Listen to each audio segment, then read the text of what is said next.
Coming up on this episode of DL Weekly, Halloween in April, a new After Dark event is coming to DCA, Main Street Electrical Parade Surprises. Meet and greets are back in a number of ways. We talk with Sarah about how Disney changed her life and more. DL Weekly starts now. Howdy, partners! For your safety, remain seated with your hands, arms, feet, and legs inside the podcast. And be sure to watch your ears. If any of you folks are wearing hats or glasses, best remove them, because Tag and Teresa have the wildest ride in the wilderness.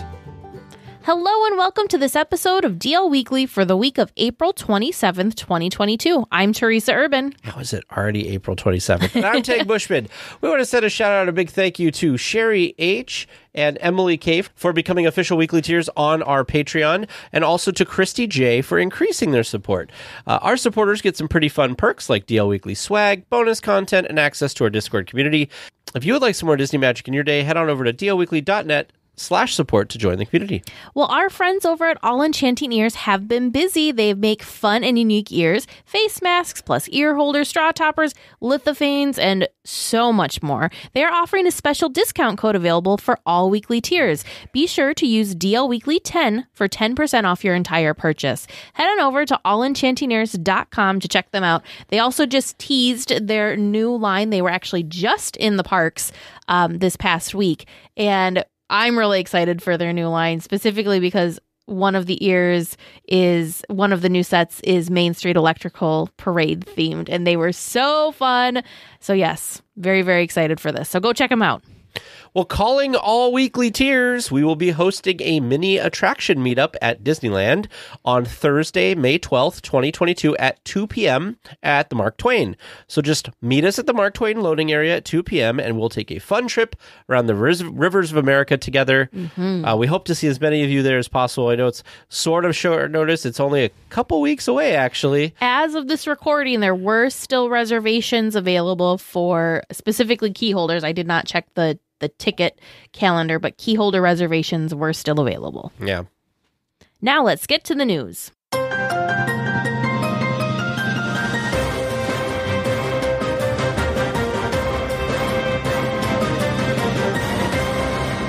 Well, it seems like Halloween just happened, and yet Disney is already celebrating halfway to Halloween. Food from Disney chefs at both Disneyland and Walt Disney World are on tap, along with a Twitter watch party for Hocus Pocus on Wednesday, April 27th at 5 p.m. Disneyland time, which will also include some digital wallpaper downloads. On Thursday, more announcements will be made to celebrate. The Disney Parks TikTok account will have live content from all of the Disney Parks locations with some more surprises. I'm just excited. I don't remember when they started this halfway to Halloween thing, but I find it really fun and really excited. Halloween time is definitely one of my favorite times to go to the resort. So having these teasers of information in the spring is just really fun and really exciting to me. So I'm excited for Thursday because I want more information. I like the little teasers that they sent were fun. However, it was mostly for Walt Disney World stuff that they sent stuff for. There wasn't too much. I wasn't too excited about the teasers that they sent for us.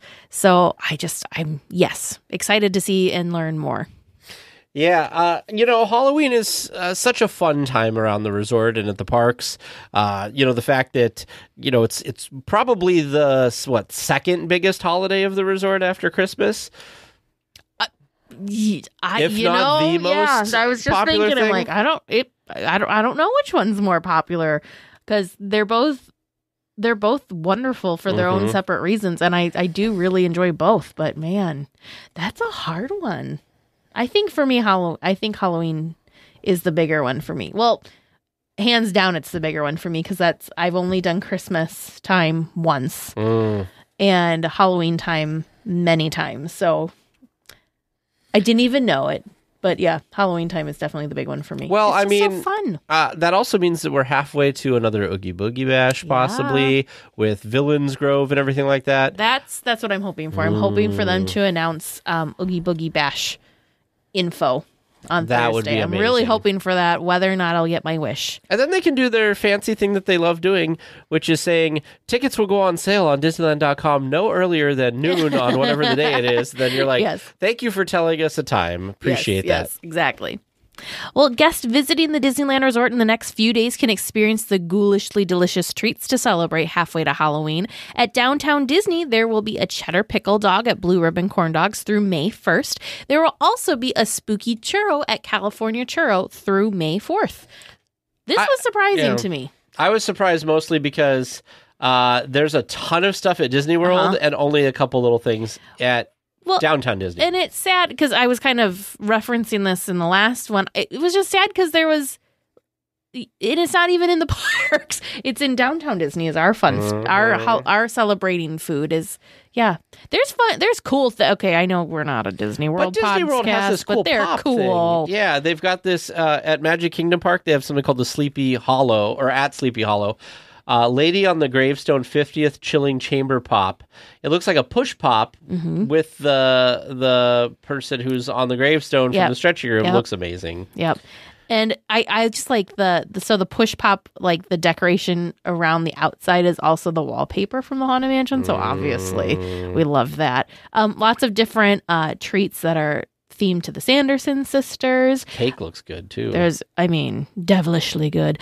This is fun. The very popular Mickey Mummy popcorn bucket is coming back, and it only sounds like it's going to be back in Disney World. Yeah. But I'm still surprised by that. So April 28th through May 1st, you can get that popcorn bucket. I want these so bad at the Grand Floridian.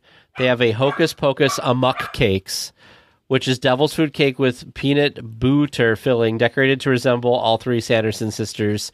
So it's got one that looks like Mary, and one that looks like Winifred, and one that looks like Sarah. I feel like we could DIY these ourselves, but they're so cool. It's the like how they did the frosting that makes these cupcakes what they are. So I think maybe we'll have to get back into our Disney kitchen cooking days and see. Community manager Kate said she made those exact cupcakes last year.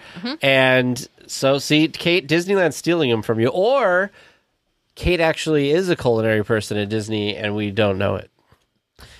A new Disneyland After Dark event is coming to the resort for the first time. Disneyland After Dark Grad Night Reunion will take place on multiple nights throughout June at Disney California Adventure Park. I don't know how to feel about this. I think it's cool. It's like, because the kids get the grad night stuff. So it's neat that they've got like this reunion thing, because why should just the graduating people have all the fun? I suppose, but it's priced the same as what the other, like what the Oogie Boogie Bash would be or whatever. This doesn't excite me. Really? Because I'm excited about this one. I have, I guess, higher expectations for after party things. I mean, maybe the description just wasn't written well, and maybe it's it's just not speaking to me. There is one aspect of this that does not sound appetizing at all, which is the unique cafeteria inspired food and beverage offerings. Yeah. I don't know. I feel like it's a little bit of a stretch. I feel like somebody in the creative department was just like, oh, we need a new After Dark series. What should we do? Well, it's grad nights have. Oh, let's do a reunion grad night. Like, it doesn't, I don't know. Well, I'm just not as excited. Speaking of our culinary person, Kate, in the chat, I just want to say she is very excited for this because it is her, like what is it, anniversary. And Donna in our chat here is also excited about it because it's her 40th, so she's hoping that they're going to maybe do it next year. And I could see how if you got to experience grad night when you were a high school grad, how it would be cool to like these two are thinking along the lines of going to, doing grad night again. I could see that being a draw, but since I didn't even know grad nights were a thing because out here in the Midwest, we didn't know about Disneyland grad nights. So I think maybe that's why it's not speaking to me as loudly. One other thing I like about these these After Dark events is they're doing multiple nights. So it's not just because for a while they would have like special things that were like one night or 2 nights. It's nice that this one has at least 3 nights to it because it makes it so it's not as hard to get tickets and stuff. So it's kind of cool. Well, the Main Street Electrical Parade returned this last week with a few new surprises that weren't announced. We all knew about the new text on the lead float, which is, has the 50, it goes through 3 cycles now. So it's Disneyland Presents, the Main Street Electrical Parade, and it says 50 years.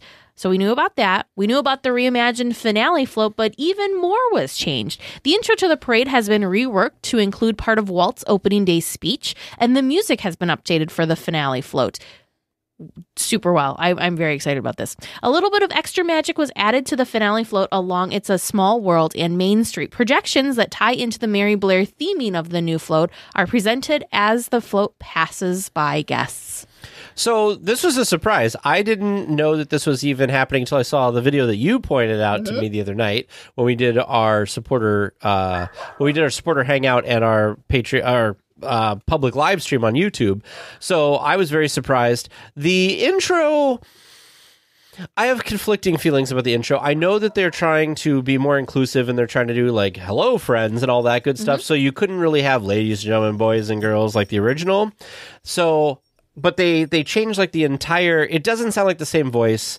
That's the only thing that I struggle with there because it's so ingrained in my mind how it's supposed to sound, and the voice is different. Like I don't care that it's saying something different; it just sounds different. I wish person voicing it. Well, I wish that they could digitally figure it out to make it all the same. But otherwise, I think that these are some really neat changes. Now, if over time, so we've talked about this a lot, that I'm ready for it to just go off into retirement. But I think if over time they went through and they started like swapping out floats, so maybe 5 or 6 years down the road, it's actually a completely different parade. Don't touch Elliot. That's my only ask. He needs to. But how many people even know who Elliot is anymore? I don't think it matters. He is so. Why do you think he got the popcorn bucket? He's all like. I think maybe it's my bias, but I think I do. I think he's probably the most like.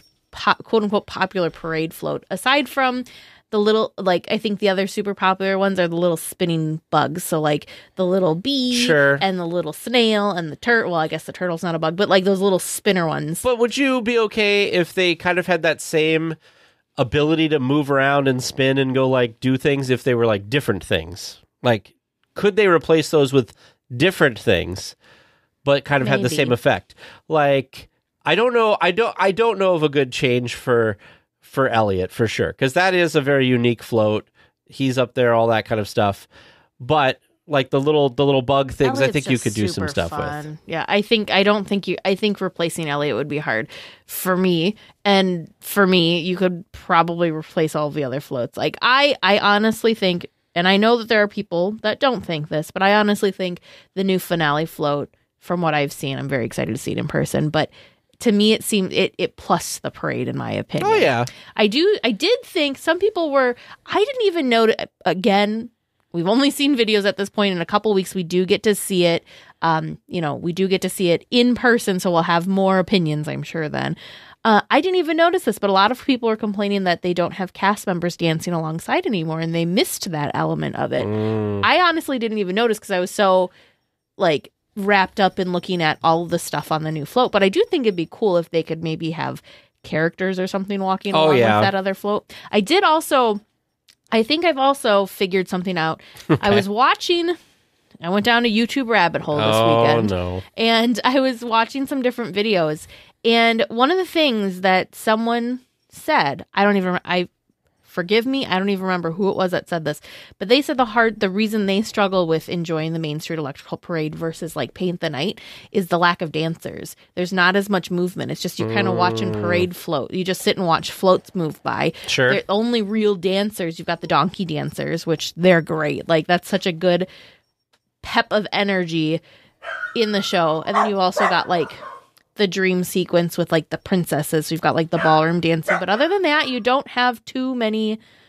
There's a couple characters walking here and there, but there's not a lot of like dancing and stuff. I think there's more dancers, it felt like, with other parades. But yeah, I think if they were to do something where they would slowly replace some floats, I can see leaving some of the really popular ones, like the Mickey one with the drum in the beginning. I think that's like never going to change. Although I thought the original Blue Fairy, not the Blue Fairy who led the parade, I thought would never change either. And that changed. So it is interesting because there's Tinkerbell's new that we didn't have a Tinkerbell float.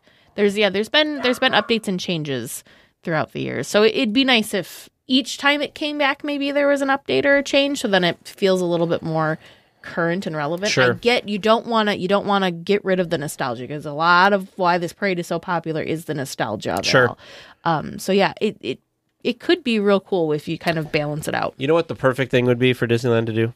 To just have DCA have Paint the Night going while Main Street Electrical Parade's going in Disneyland. Here's my grand entertainment plan for Disneyland. World of Color, Paint the Night, Yep. over at DCA. Yep. Disneyland, Main Street Electrical Parade. Yep. Magic happens during the day. Yep. Fantasmic. Yep. Fireworks. Yep. I'm telling you. Oh yeah. Do you know how many people then wouldn't wonder- park hop so much and stuff? It'd be great. And I wonder, maybe it does get to that point. We've gotten so far off topic right now. I apologize, but maybe it does get to that point. I hope so. I could see them doing that. I don't know. I feel like Magic Happens will come back at some point. Paint the Night, I just don't know what happened. Like, I feel like they've put it in some back far corner of a warehouse. They're like, we're sorry. I know everyone wants to see Paint the Night, but we just... Does somebody have the paperwork for that? We don't know where we put it. So, spoiler alert to you guys listening. I do want to make this joke real quick. So, as part of our interview, at some point we started talking about how Ken Potrock seems like such a fun guy. Oh, yeah. And that we were trying to figure out the buckets that people will go into. And I was like, maybe he's just like, I'll tell you the secret. There's like 3 reservations per bucket. And like, it was just this funny like moment that I was kind of a little gooby. And I want to be like that. I want to be like, so the reason Paint the Night's not back is because it's in my backyard. Yeah, I was gonna say, it's like, it's my own personal parade now. It's like Walt used to like to drive the cars and stuff before the park would open. It's like Ken Potrock has taken Paint the Night home and driving it around. I don't remember what book it was I was reading, but Walt used to send people on errands with like the Main Street vehicles, so they'd go drive one of the Main Street vehicles to like go. It was actually to go pick him up like liquor, off property. So there they are driving up in like the horseless carriage. The fire truck. Hey, Walt needs his. Ever the fire truck. Walt needs some. But yeah, some booze. So yeah, maybe Ken Potrock just forgot his keys, and so he needed to. You need to get home. The grocery store down the street from Ken Potrock's house. One day they come and it's just a giant semi from Cars from Paint the Night. No, why not? With the return of the electrical parade, 2 items have been very popular. The Elliott popcorn bucket and the turtle sipper drew long lines from guests wanting to get their hands on this fun collectible. Both of these items are available at multiple carts and dining locations, so be sure to check around if you're trying to get your hands on one of these. New for something this popular is the ability to mobile order these through the Disneyland app. This could save hours of time waiting in line. I thought this was a very, very smart move. Very smart move. I was chatting with Alex, our social media manager, because he was there this weekend. He just happened to have his trip overlap with this. Total dumb luck for him. He didn't plan it out. He already had these dates picked before they announced that all this fun stuff was happening. But he and I were chatting. I said, it's weird to me that we have these buckets and such at, these specific locations that all offer mobile order. I said, I think you need to check. Doesn't hurt anything to check. Otherwise, you're going to be rope dropping a popcorn bucket, which, it might come to that, but whatever. We did it for candy canes. It was, yeah. So, I thought it was pretty smart and pretty cool, because doing so helps Disney kind of gauge, right? They can put in the app, okay, this location has however many buckets or however many sippers, and it just comes off of there once the quantity's gone. And so it's when it's there, when it's gone. You don't have people standing in line waiting.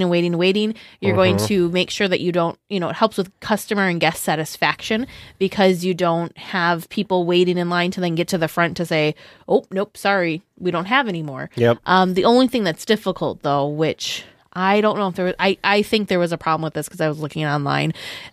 Probably made it a little bit easier for people to get more than the 2 that you were supposed to only have, because it was really supposed to be 2 per person, but I don't know how they were going to kind of police and watch to make sure you didn't get 2 here, 2 here, 2 Right. here, 2 here. You know, if Well, you the weren't app should be able hopping to around. link that and be like, "Oh, you've already got your amount." It should, but does it? Yeah. No. But I did. It was very sad to see how many popcorn buckets had already been sold. We talk about all of this technology that Disney keeps using for things, right? Like mobile ordering and Lightning Lane and blah blah blah blah blah. You know what they should work on technology-wise? Tracking sales and letting people only buy a couple things. Yes, if they're gonna have, if they're gonna have the rules in place, then I feel like they should need to enforce do them something 'cause, electronically. Well, and it's like when I went and got my magic key holder straw, they scanned my pass, so I assume if I would have tried to get back in the line, they would have said, "Oh no, you See, already have why one." can't they do that for the paid stuff? Yeah, I don't know. I don't know Because why. Disney makes money on the paid stuff. Yeah, but the thing that I don't understand is that, again, we're getting so far off topic, is that, so they sell the LA popcorn bucket for what? It was like $32, $33. I was looking on, it was Merci, which is not even it's not eBay. It's not one of the popular resale sites. Those buckets, the quote unquote cheapest one that I saw on there was $60. Most of them were well over $100, and people were paying it. So to me, that's money that Disney's actually losing out on. Yeah. So I agree. anyways, if they want to figure it out, they will figure it out. Yeah. Well, the Main Street Electrical Parade may have stolen the limelight, but World of Color has also returned this past week. Unlike the Electrical Parade, the show is presented in its previous form with no new updates. Guests wanting to get the best viewing possible will want to either book a dining or dessert package or grab a virtual queue reservation promptly at noon. The virtual queue spaces have been filling up almost instantly after becoming available. Yeah, this is crazy. I mean, I honestly didn't think that this would turn into a Rise of the Resistance, everybody right at noon getting in to get their virtual queue spot, but apparently it has. What do you, like, is this something that you would stop your day to try to get a virtual spot? In normal life, no, but it's I think creating some of these things, I understand why we have reservations. I'm not against any sort of reservations, but I think it creates this panic and fear in people that people just rush to do it, whether or not they know they're going to be here. It's like a dining reservation. I don't know if I actually want to eat there or not, but I know I need to get this dining reservation because what if we want to eat there? Same thing with World of Color. I need to jump on and get this boarding group or viewing area thing. Yep.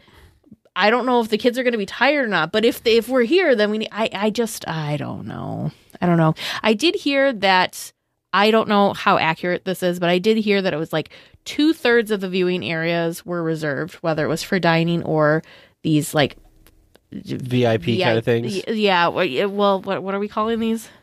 Virtual. So it was either for reserved for dining viewing areas or the virtual queue viewing areas, and about 1/3 of the space was still available for walk-up. So that didn't seem too out of whack to me. I thought that was maybe a pretty good. I feel like that's probably about what the ratio was before.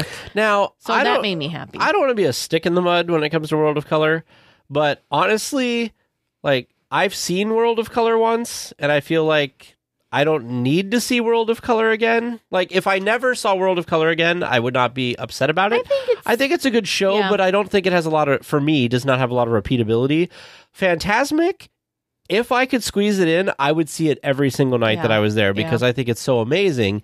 So I don't think, if I went to get a virtual queue space for the seating area and I didn't get it, I don't think I'd be that upset. No. But I know that there are big fans out there. Well, and especially because you still have the ability to do the walk-up. So even if you don't get your virtual queue or you don't do a dining reservation, there still is the walk-up availability. Now, it's going to be crazier in the beginning since everything's new again, so it might be difficult to be able to do the walk-up now. But I think when things hopefully, when they kind of settle down, it'll be better. But yeah, no, I agree with you. World of Color, to me, it's lacking something. And really, for me, the parts I don't enjoy out of Fantasmic are the projection parts. Oh, sure. I like the actual tangible things. I really like of course, Murphy. But I really liked Flotsam and Jetsam. I'm sad that Flotsam and Jetsam don't come by anymore now. So it was a projection with them. You never now saw it's like just the original projection. Ursula that they used to tote around either. Nope, I never got to see Ursula. I enjoy like the pirate ship coming by, all the like tangible physical things. I don't enjoy the projections. So that's why to me, honestly, this is going to sound ridiculous. My favorite parts about World of Color are the fountains. Like when they light the fountains up and they just look like these very rich, colorful like things. Afterwards? Well, like when you walk away and they're just kind of there? Okay. Yeah. I like watching the fountains more than I like watching the mist screen projections. Sure. Yeah. I like the stuff too where it's like the flames shooting up. Although the flames are cool I did see a report that the big main like center flame is still being like worked on, so is down right now, but is scheduled to come back. So I have not heard. Have you seen anywhere online? Has anybody talked about the clarity of the projections? Because with the new projectors, I heard it was supposed to be better. Yeah, I haven't heard about the clarity. Lori in our chat here actually just came home from Disneyland. It's Lori from All Enchanting Ears. So maybe Lori can give us some insight on how she felt the projections were. And she just said the colors were amazing and bright. I was going to say the one thing I did notice was photos that I've seen. The images look more crisp in photos than I had thought they looked previously. So I had hopes. I had good hopes and good feels about that. Well, so like 10-year-old projectors. Yep. Definitely makes a difference. Well, character meet and greets are back at Disneyland, delighting guests. A variety of interactions can be had around the parks, from standing in line to see a favorite character to casual encounters with a character walking around. One of the longest waits for characters so far has been the Princess Fantasy Fair, with one of the shortest waits at the Fantasyland Theater where Mickey Mouse was spotted. I think that's because nobody knew he was back there. He was being sneaky. But that's cool. Yeah. Nope. I think that's good. And it makes sense since we can't go to Toontown to go visit Mickey and Minnie and friends now. I think it makes sense. And the theater is not open, so I think that's a good utilization of space. Facepalm. Uh-oh. I had to like verbally say that so people listening can understand. I forgot the Toontown was closed because I was like, no! why is Mickey at the Fantasyland Theater? Mickey's was evicted. Well, this sounds like the perfect mix of what you've been asking for. Yes. So, I'm hoping this will continue and that this trend will go forward, and this isn't just because it's new, they don't have them stationed in places. I hope it's not going to transition back to that still. Fingers and toes crossed. I think people are very happy with this, though, so I think that they'll get feedback saying that. New Orleans Square has seen a flurry of activities and walls all over the place the last couple of months. The first section of the modified tiering has been unveiled, and some think look pretty good. The walkways are more open, and without the stairs and larger planters in the way, make it easier for guests to get from one place to another. The brick walls around the planters make a great place for guests to sit for a break as well. I'm taking it from you reading that you do not think it looks good.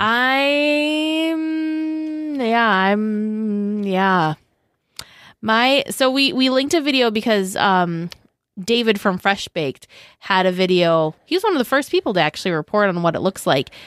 And I'm going to hold off full judgment until we're there and see it in person. I'm a little nervous that New Orleans Square has lost some of its character without these bricks. This looks very wide open, and it's giving me like DCA vibes and Galaxy's Edge walkway vibes.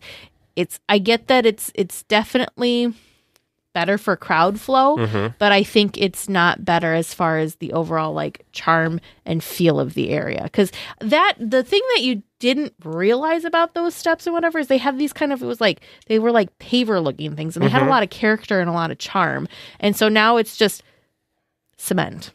Yeah, I can see that. I'm looking at this again. We have it linked in the show notes. It's Fresh Bake's video, and he has some video from Theme Park Obsession. And the first thing that stands out to me, other than the fact that it is a giant slab of concrete, mostly, is what is with these random in the middle of the path? Those were lights? Part of the tiered area. So that was part of the tiered part that they put. So they took the tiering away. They flattened the tiering, but they saved the lamppost. It feels weird to me that just in the middle of the path there's a lamppost. Yeah, no, it is weird. And I agree with you. So. I think that they should have done some like stamped concrete or something to make it look. It lost some of its charm, I think. I feel like I need to see this in person. I also feel like I need to see it with the rest of the walls down because it still feels strange to me.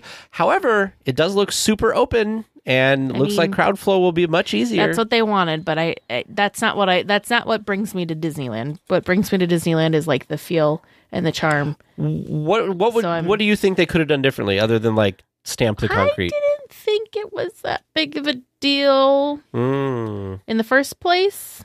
Like, I didn't see why these tiered areas were such a hindrance. Because to me, the pinch point is in front of Pirates. That's the pinch point. Yep. That was the bad part. Where the tiered things that they took out, this is over by like the French Market area. Yeah. I didn't think there was that. Personally, I never thought there was a terrible flow area there. Sure. In fact, I liked that there was kind of the two sides. Yeah. Yes, the raised part was kind of dead space, but I liked that they utilized it for character stuff or for like entertainment the bands stuff. And stuff. Yeah, I thought it was cool that like the bootstrappers would be up there because almost like this little built-in stage kind of thing. That's true.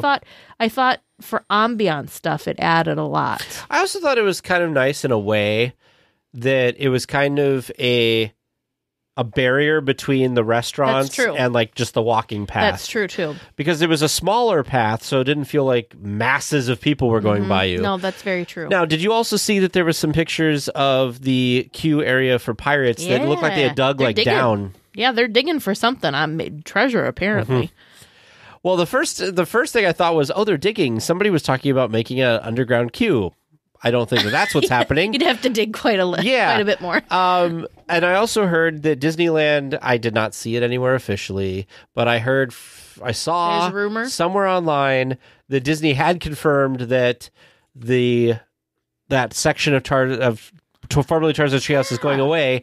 But then I also read that they might just leave the attraction closed. Yeah. But then somebody in the comments said that they had like first or second hand knowledge that they already have started retheming parts of it, and they wouldn't do that if they were just going to have it be like a visual part of the land. Sure. So we'll have to wait and see. I'm very excited to hear about it. It is interesting though that we haven't, talking back on to the treehouse, that I haven't seen any videos or any photo evidence that they have removed that stump. They haven't removed the rope bridge yet either. So it's interesting because I was supposed to have already. Yeah. We'll have to see. They've got a lot of different projects going on right now. Well, Mother's Day is quickly approaching, and there are a lot of options at the resort to take advantage of. Inside of Disneyland at the Plaza Inn, there's a Mother's Day brunch with Minnie and her friends. At the Grand Californian Hotel and Spa lobby, at the Holiday Cart, there's an assortment of sweet treats. Storytellers is hosting a Mother's Day brunch and dinner. And finally, Goofy's Kitchen at the Disneyland Hotel will offer brunch and dinner as well. I did see that the reservations went live for these about a week ago, and I don't know what's available left. I did not look. Yeah, I think it's really nice that they're doing a mix of things inside of the park as well as outside of the park. So if you don't want to spend, your full day, or if you don't want to, buy tickets or grab the reservations with your passes, you do have the option to enjoy and celebrate Mom at two of the hotels. I think that's really fun. A new kiosk has been erected outside of the Star Wars Trading Post in downtown Disney. The appearance of this kiosk is perfect timing for the upcoming May the 4th celebration. Additional merchandise will most likely be sold at this location for the event. I will also say they have it kind of covered up, but from what we can see, it also fits very well with like the Star Wars theme. I don't think that this is some other random kiosk that happens to be near the Trading Post. I definitely think this is a Star Wars themed kiosk. Oh yeah, definitely. It's interesting because I had seen a picture of one of these things, like of this thing a couple days ago or something, and I was like, why are they putting another like booth thing out there, forgetting that we're already through April and May the 4th is coming. It reminds me a lot of the cart or the stands that they have over by Rise of the Resistance. Yes, that's what I thought too. That's like the vibe or feel I get off of the decor of it. The culinary experts at the Disneyland Resort have done it again. The lobby of the Grand Californian is now the home to a massive edible model of Star Wars Galaxy's Edge. The display is made from Rice Krispie treats and painstakingly painted by the food artisans. The spires of Black Spire Outpost are featured heavily, along with a large model of the Millennium Falcon. This looks so cool. And this was a total surprise. I didn't even know, I hadn't heard that this was even in the works. And then poof, there it was. So thank you to the internet for allowing us to like have someone go in there and see it and share it with the world that this exists. I'm fairly confident and certain that it will still be there when we go. Oh, sure, yeah. For our May trip, because we're going the 11th through the 15th. So I'm fairly certain that it will still be there, and I definitely want to go check it out. These are always just so amazing and so impressive to me, these food displays that they do. I don't even like sculptures. I don't know. They're incredible. I was just like, it's not really a display. Well, you were it's talking, like my brain went to a lot of weird places with this. So the first thing was, I was glad to see that it wasn't, that there was a sculpture that wasn't for like a holiday necessarily. Then I realized May the 4th kind of is a holiday. And then I was thinking, because you were talking about how much you like the sculptures, and I was thinking of the gingerbread house and the Haunted Mansion. Yep. And then my brain went to, what if they made a food concoction like this, and they put it in that first room of Rise of the Resistance, and as your cart goes around, you're like circling around this, like the gingerbread house and Haunted Mansion. That's very in theme. Yeah. I'm just saying, maybe BB-8 decided he wanted to make a culinary thing. But this is so cool, and I'm with you. Who knew this was even coming? Yeah. It's crazy. It just popped up. Mm-hmm. Guests from a galaxy far, far away who have tickets for Star Wars nights coming up can start their meal planning now. Some of the food items have already made it onto the Disneyland mobile app. So I laughed because I showed this screenshot to producer James about the Star Wars Night exclusive offerings, because the top item was a fried portion bread fritters with red fruit jam, and James said, "What's portion bread?" I said, "You don't remember?" I remember portion bread. 1/2 portion, and he's like, "Oh, yep." But is this? So I'm trying to figure out. So this is like a fritter, but it looks like it has turkey, ham, and Gruyere, so it's almost like a... it sounds very Monte Cristo, Cristo-esque to me. That's what I thought, too. Good, I'm not the only one. Yeah. And the interesting thing, too, is all of the offerings that have appeared are actually, of all places, Cafe Orleans. That was not the place that I would think when I think Star Wars food. I don't think I would have thought Cafe Orleans, but that's where they all are. There's, a ton of different stuff. There's Flushing cabbage pancakes. There's fried reptilian wings. There's spicy chondo pepper fries. All sorts of cool stuff. The thing that I really like is, as you can tell by the names, they're very in theme. Oh, yeah. But then they also explain what it is. So, like, let's see. I'm very sorry. I'm going to butcher this. The roasted Gornt yakitori, which is a tender filet mignon, spring onions, and a soy glaze. Like, I would not have known what that was. So, thankfully, they have these wonderful... for a filet mignon, $25 is not too bad. No. So, all sorts of fun stuff. I am curious to see pictures of this portion bread fritter, because a fritter is different than what you would get with a Monte Cristo, because Monte Cristo is like a breaded thing. Yeah. So it's going to be interesting, because a fritter to me seems closer to like a beignet in like kind of how they do it sometimes, like for some reason. Yeah. Fried dough. It's probably going to just have like little bits of turkey ham and the Gruyere in it. I'm excited to see it. Because we have the bacon jalapeno one. I think it was bacon cheddar jalapeno. I don't remember what all was in it now. But we had a savory fritter on one of our trips. Oh, and it just had little bits of this stuff. Okay. And it wasn't like big full pieces or like, a big slab of ham. Well, now I want a Monte Cristo. Well, weekly tiers who might want to own a piece of Disneyland or the Walt Disney Studios history should check out the next Van Eaton Galleries auction. The auction will feature over 900 artifacts from the company and park. Specific items include the original production background from the Oswald the Lucky Rabbit cartoon Ozzy of the Mounted, the original artwork for a 1932 Mickey Mouse comic strip, a Gustav Tangren layout drawing for Snow White and the Seven Dwarfs, an original Walt Disney Studios animator's desk, original Mary Blair concept paintings, rare animators maquettes, Walt Disney autographs, and much more. Oh my gosh.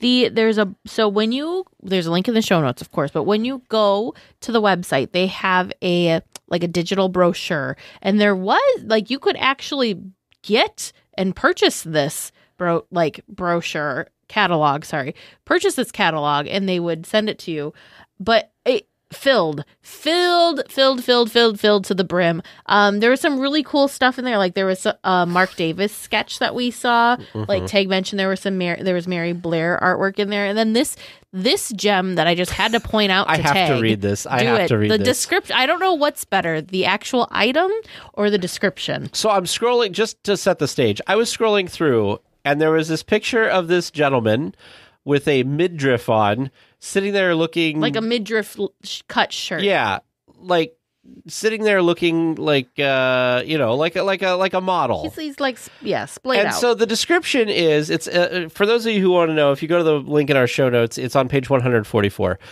Men of the Park Employee Calendar, Disneyland, 1984. Too hot for the souvenir stand. This is an unauthorized 16-month calendar titled Men of the Park, showcasing a prime selection of the young male cast members who truly make Disneyland the happiest place on earth. With beefcake, fashion, and editorial photography by Rosh Mishima, the eminently tasteful calendar depicts a different park cast member each month. All I thought was how they had the fireman calendar, the fireman with kitties, or of all of the memorabilia in the Disney universe, I was not aware that this existed. It's something. It was fun to go be looking through all of this really cool historical thing, and then all of a sudden it's what is this? We busted up laughing. It was great. But for those of you that are interested, the cool thing with this auction and with this, it's almost kind of like a show.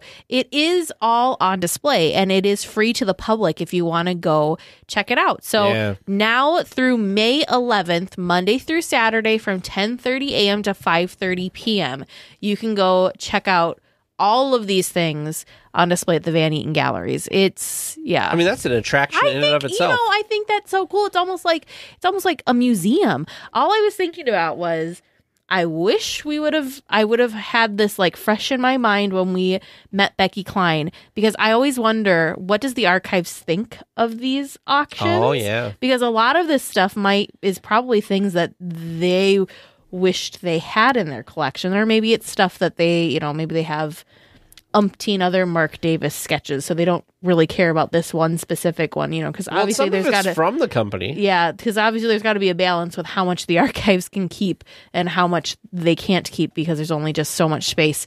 But I think that would have been a really great question for Becky Klein. I'm curious what the archives thinks when these big auctions come out and all this stuff kind of resurfaces. Well, visitors to the Disneyland Resort are no longer required to wear masks in most situations. Guests using First Egg, for example, though, will still need to wear a mask, but the transportation, like the buses, the monorail, those things have now no longer require mask wearing. Yeah, so almost completely back to normal in terms of mask usage throughout the park. There has been a lot of confusion and talk around the internet about the renewability of the Magic Keys. It all started with a single post online that stated that Disneyland would not allow renewal of their Dream Key. It is a lot more nuanced than that. At this point, we're still a couple of months away from the vast majority of people renewing their keys in July, since passes can be renewed 45 days before expiration.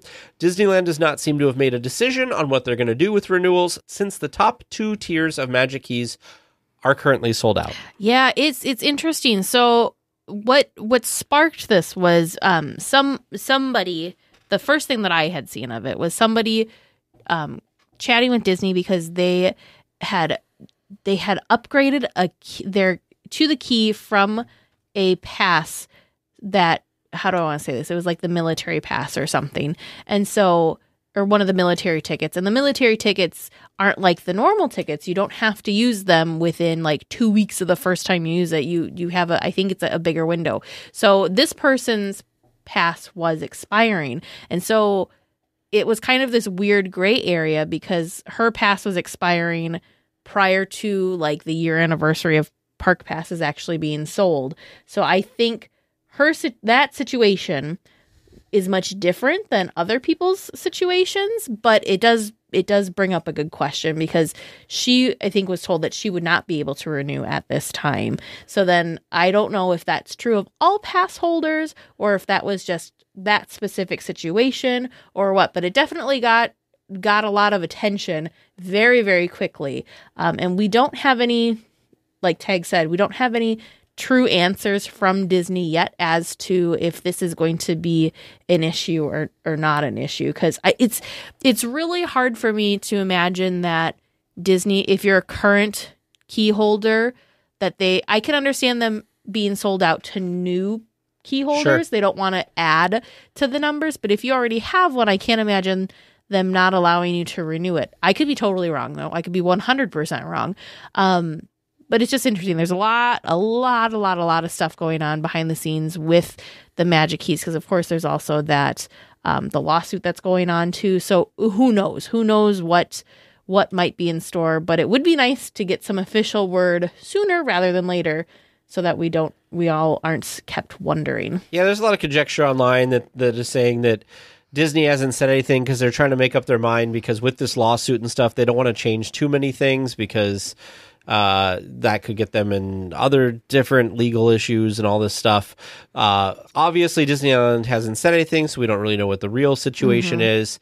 Like I said, there's been some rumors that maybe Disneyland's going to do a totally different type of program. However, I feel like that's unlikely. Yeah, I don't know how they'd be able to do that. There's been talk about how Disneyland maybe will not allow renewals, but will reopen sales to different people to kind of allow other people an opportunity to get the keys. I will say from our own supporters in the chat, there are a couple people who are thinking that they're probably not going to get that level of key, a higher level of key the next time they renew because of reservations and all this other stuff. So it could just kind of work itself out if if enough people feel that way. Yeah, if it were me, and if I was in charge of how to handle this, to me, what's logical right now, as far as what to do in the current situation, I'm not going to get into the lawsuit part. We're going to pretend that part's not happening. Just black and white. Do you renew keys when they're sold out? Yes, I would still renew keys when they're sold out. I just would halt new sales because, like you said, there's going to be people that won't renew. There's going to be people that find, you know what, that top tier, that higher tier one actually was more than I needed. I'm going to drop myself down to one of these lower ones.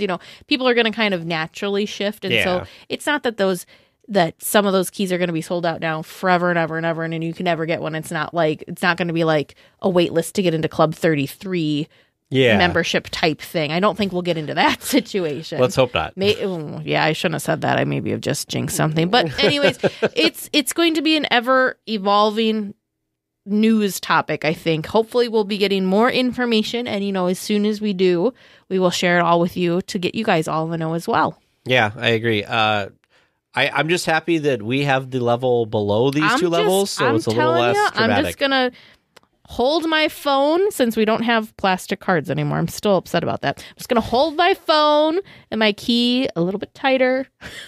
Hey, at least you are actually a legacy pass holder. Legacy pass holder, yeah. Yeah. I am glad that I got it in 2019 just so that I was being able to do it, Yeah. Psst. Avast there. There be squalls ahead. And James and Vern waiting for them what don't answer correctly. Welcome to Trivia Land. How we doing tonight? Pretty good. Yeah? All right. I'm nervous. He gave me not a sneak peek, but while he was putting together... Are you colluding with Trivia Land? No, while he was putting together trivia, he had this evil little laugh going, so I said... What is that? He's like, oh, you are not going to like these questions. No, I said, I like the listeners. Oh, yeah. You're not going to.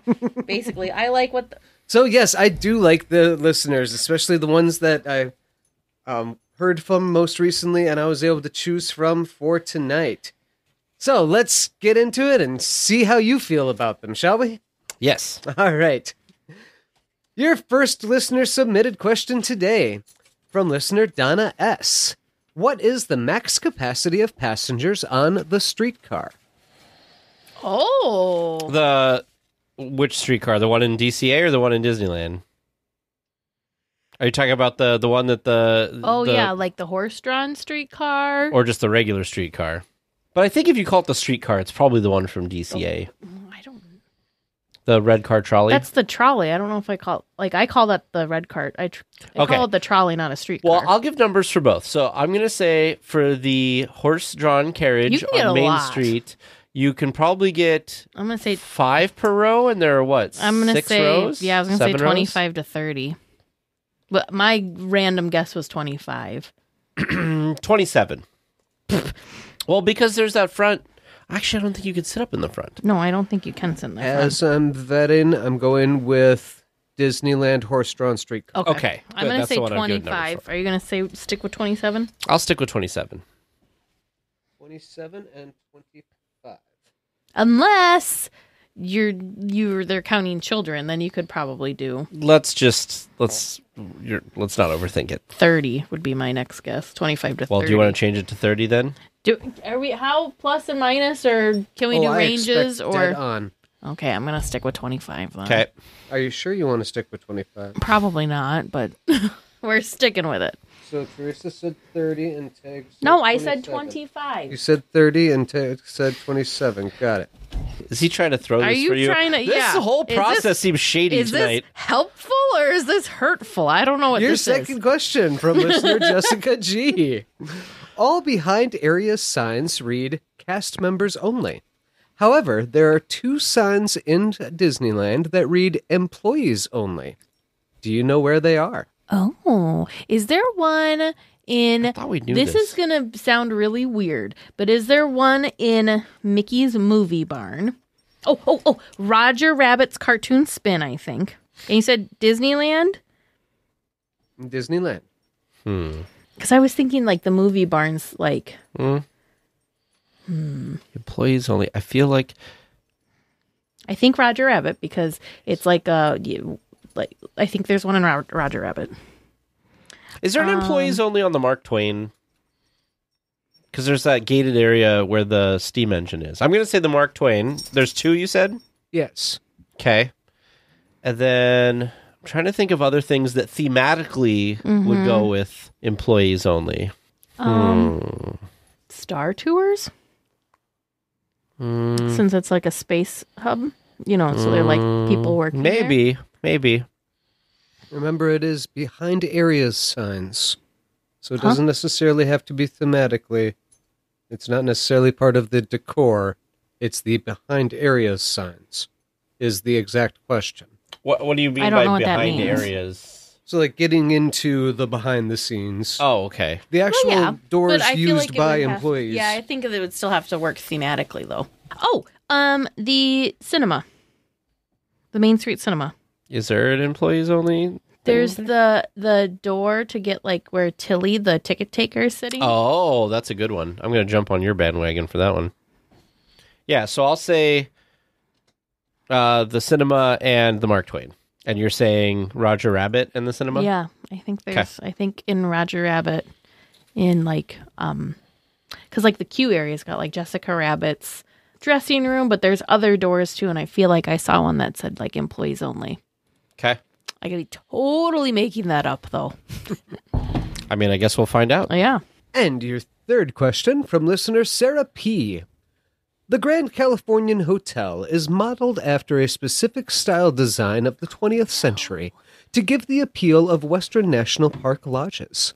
What is the name for this style of design?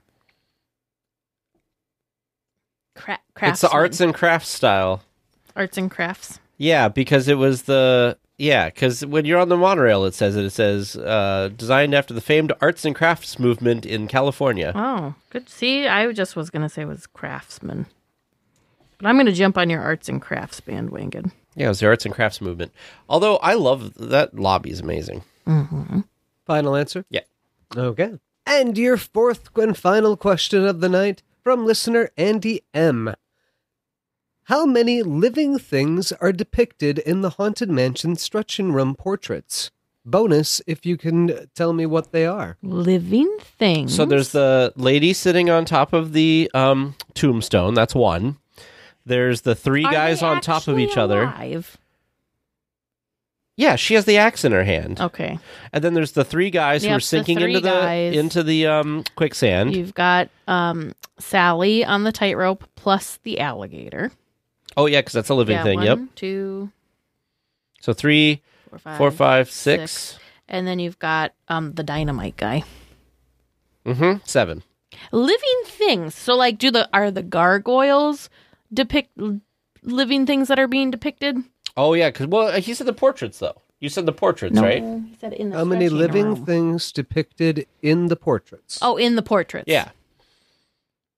Yeah, because I feel like there's a flower growing at the base of the tombstone that oh my goodness, the woman's on. Crazy? Does that count? No, we are not counting that for purposes of this question. It is a living thing. Okay. I'm 7. 7. I'm with you. Is that your final answer? The hanging guy. Oh, portraits. Well, the hanging guy's dead. Well, but yeah. The hanging guy's dead, but it's also portraits. So that's your final answer. 7. Yes. Well, listeners, how do you think they did? How did you do listening at home? Stick around until after the discussion topic, and we'll all find out together. Well, this week for our discussion topic, we actually have a weekly tier on, Sarah, who's coming on, and she's a huge Disney fan, and she's going to talk about how being a Disney fan created some special magic for somebody in her life and also changed her life later on. So it's going to be a very cool, interesting discussion, I think. So welcome to the show, Sarah. Thanks. I'm so excited to be here. Well, we're super excited for you to be here as well. And I mean, we were talking about this before the interview, the whole story or the whole interview basically is going to be your very cool, very interesting, very different Disney story. But let's tell us the story before your big story. So what was it that got you interested in Disney and or Disneyland? When I was a little kid, like maybe 9 years old, I had the opportunity to go to Disneyland, and we just went one time. Like, we're from Washington State. My parents had 5 kids at the time. They only brought the oldest 3 because we had like a cousin who was doing something in California and wanted everybody to come. And so we went to Disneyland. It was like 2 days. I was 9 years old. And then we never went again. I went once when I was 9 and I enjoyed it. I liked it. I was terrified of Indiana Jones, but I went on it to impress my cousin. And we just kind of forgot about it as a family. But my mom, every once in a while, she would just talk about remember how fun Disneyland was? Remember how great that was? And we'd always be like, yeah, great, awesome. But we never thought of it because, growing up, with 6 kids in a family like that, you just don't have a lot of money. Yeah. And so I had completely put it out of my mind of that's something that people with money do. That's not going to happen again. Maybe it could happen again, but it's not something we're actively planning for. I went once when I was 9 years old. The family loved it. I got to ride the rocket rods when I was there, which is a piece of Disney history that was only open for 9 months. And I was oh, that's the ride actually sucked. But you're one of the few people that can claim you rode the rocket rods. That's pretty cool. I love that I can claim that because I only went once as a little kid, and then all of my other experiences have been as an adult. So so when I was in college, we had some exercises where you're goal setting and things like that. And they're I want you to write an actual bucket list. And I was just making a list. It's just oh, I'd like to get married someday, have a family, plan for retirement. And someday I would love to surprise my mom and go back to Disneyland again. And I'm thinking this is going to be when I'm 45, when I have all kinds of money and saved forever and ever. And so I just thought of it one day. I was just oh, that would be kind of cool someday to be able to do that. And I did not think it was going to be anytime soon. So when I was around 23 or 22, graduated from college, I had a job, and the present that I had in mind for my mom for Christmas fell through.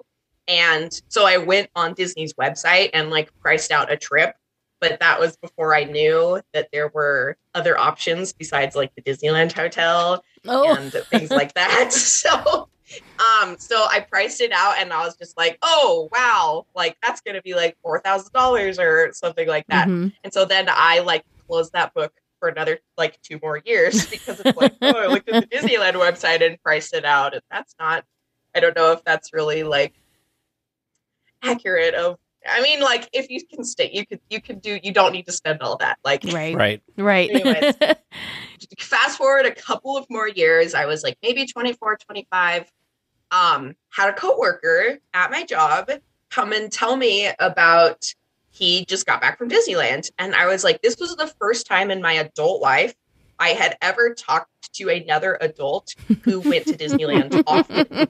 And so this was like the first time it ever like came into my reality as like, oh, like you work at my same job and you take your kids to Disneyland. So like maybe this isn't all that like crazy. And so he was talking about it and I was like, oh yeah, like that's on my bucket list to someday take my mom to Disneyland. And he was like, you need to do it and you need to do it this year. And I'm like, wait, what? And I talked about how we have such a big family and that it would be awesome to do like a family trip with all 8 of us because there's 6 kids and our mom and dad. Mm-hmm. And he was just like, from experience, don't try to do that because like trying to get all those schedules to align and for everyone to get on board, it's like, it's never going to happen. He's like, I've tried to do that with my family and we just stopped because we were just like, we're going the first week of June, come if you want. So he said, just take just you and your mom. Like, would anyone be offended in your family? I'd be like, no, they wouldn't care. They would think it's cool. And so I think it was around like March of 2017. I talked to this guy and I was like, oh, this is really interesting. Maybe I'll think about this for Christmas, like this year. So I had a weekend, just like, I think I was dog sitting actually, and I had a weekend at somebody else's house and I go on YouTube and go online and like try to price out a Disney trip. And I think he had told me, he's like, no, don't stay at the Disneyland hotel. It's really, really expensive. You can stay anywhere. Like there are all kinds of like Quality Inns and Howard Johnson and you don't have to spend all that money. So I was like, oh, okay. So I go on this fateful weekend and I find Disney YouTube and it's like Fresh Baked, like Secrets of the Haunted Mansion and Secrets of Big Thunder Mountain and Opening Day Disneyland. And like, here's what Walt like had a dream when he opened the park. And like, here's how to do it affordably. And I lost my mind because I priced out the trip and it was like, I literally like, I didn't have like a lot of money, but I literally had the money in my bank account that day because I think I had some Alaska Airlines miles that made the flights affordable. I think I looked at like a Quality Inn and like the tickets. And I was just like, oh my, like it literally just all came real to me in one weekend. And I was like jumping out of my skin because I was just like, wait, so you're telling me I don't have to wait till I'm like rich to do this? Just go. So I was going to do that for Christmas. Like that was my plan. It's like, oh, it's March and like, I think by this time it was May. I was like, oh, I can like do this for Christmas and surprise my mom. Oh, well, it became very apparent to me very quickly that I was not going to be able to wait Christmas to hold this secret in because I can't even, it maybe sounds crazy, but it was such an amazing like time for me because imagining like, I know Tag, you have been really into Disneyland like your whole life. But just imagine like and you too, Teresa, imagine like those 10 years of like fun and excitement just hitting you all in one weekend. Just like, I cannot believe how affordable this is compared to what I thought it was. She's just like, why have I not been going these past however many years? And I was just like, oh my gosh. And that will get into my story later, like the real, like the Disney adult thing. That will come in later, but my whole life changed that weekend, and none of my friends, like, they're just like, whatever, Sarah, like, okay. You're going to Disneyland. Like, that's great. Yeah. My family, besides my mom, were just like, okay, like, oh, that's cool. Sounds great.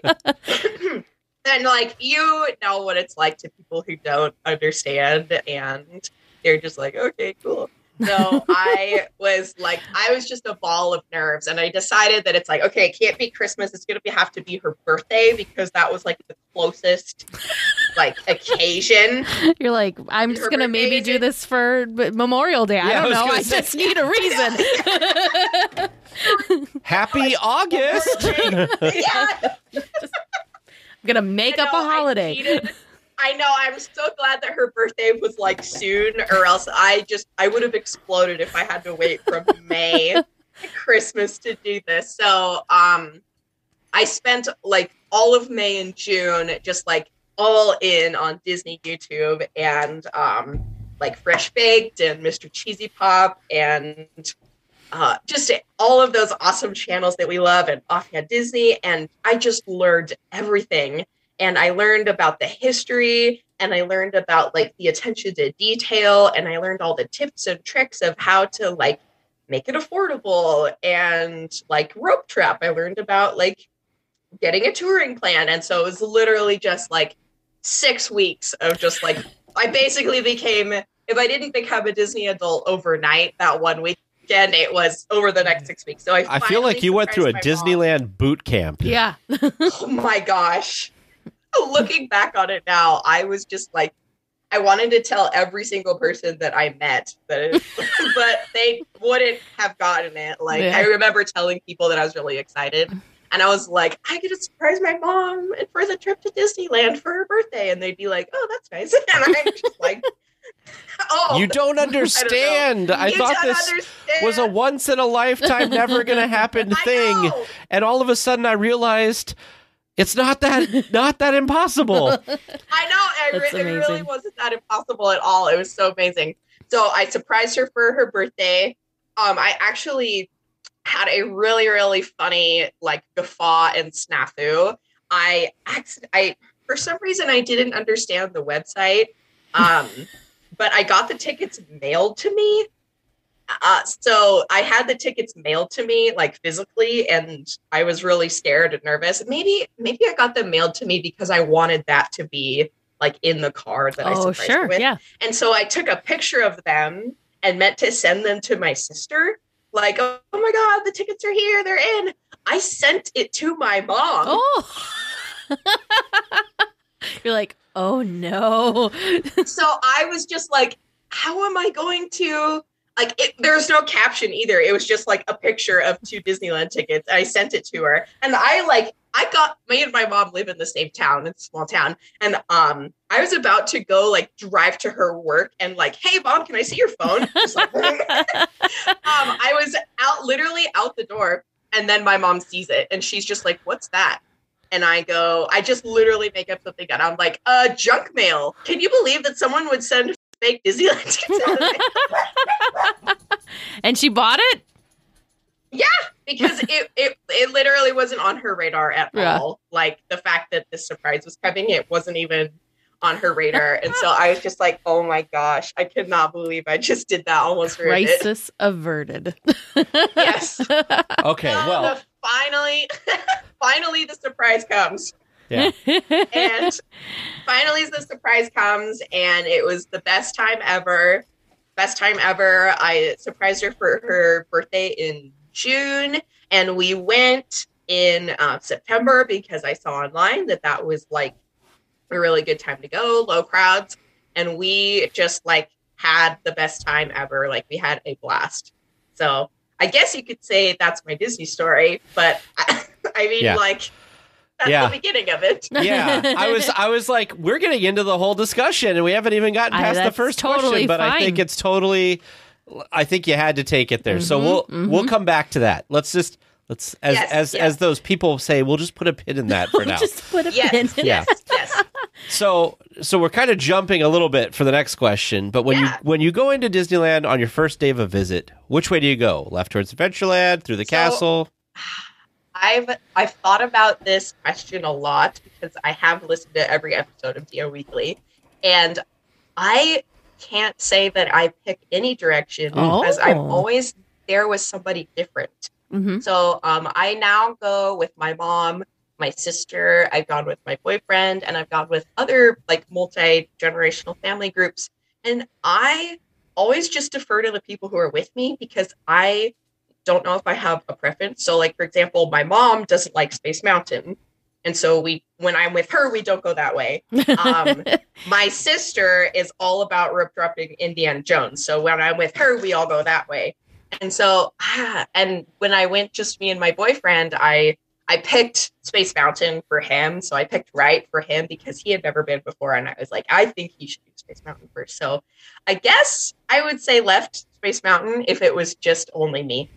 But I also think heading up Fantasyland and going straight is also a really, really good bet too, because the lines are going to be really short there too. So. Yeah, you can knock a lot out if you do Fantasyland first.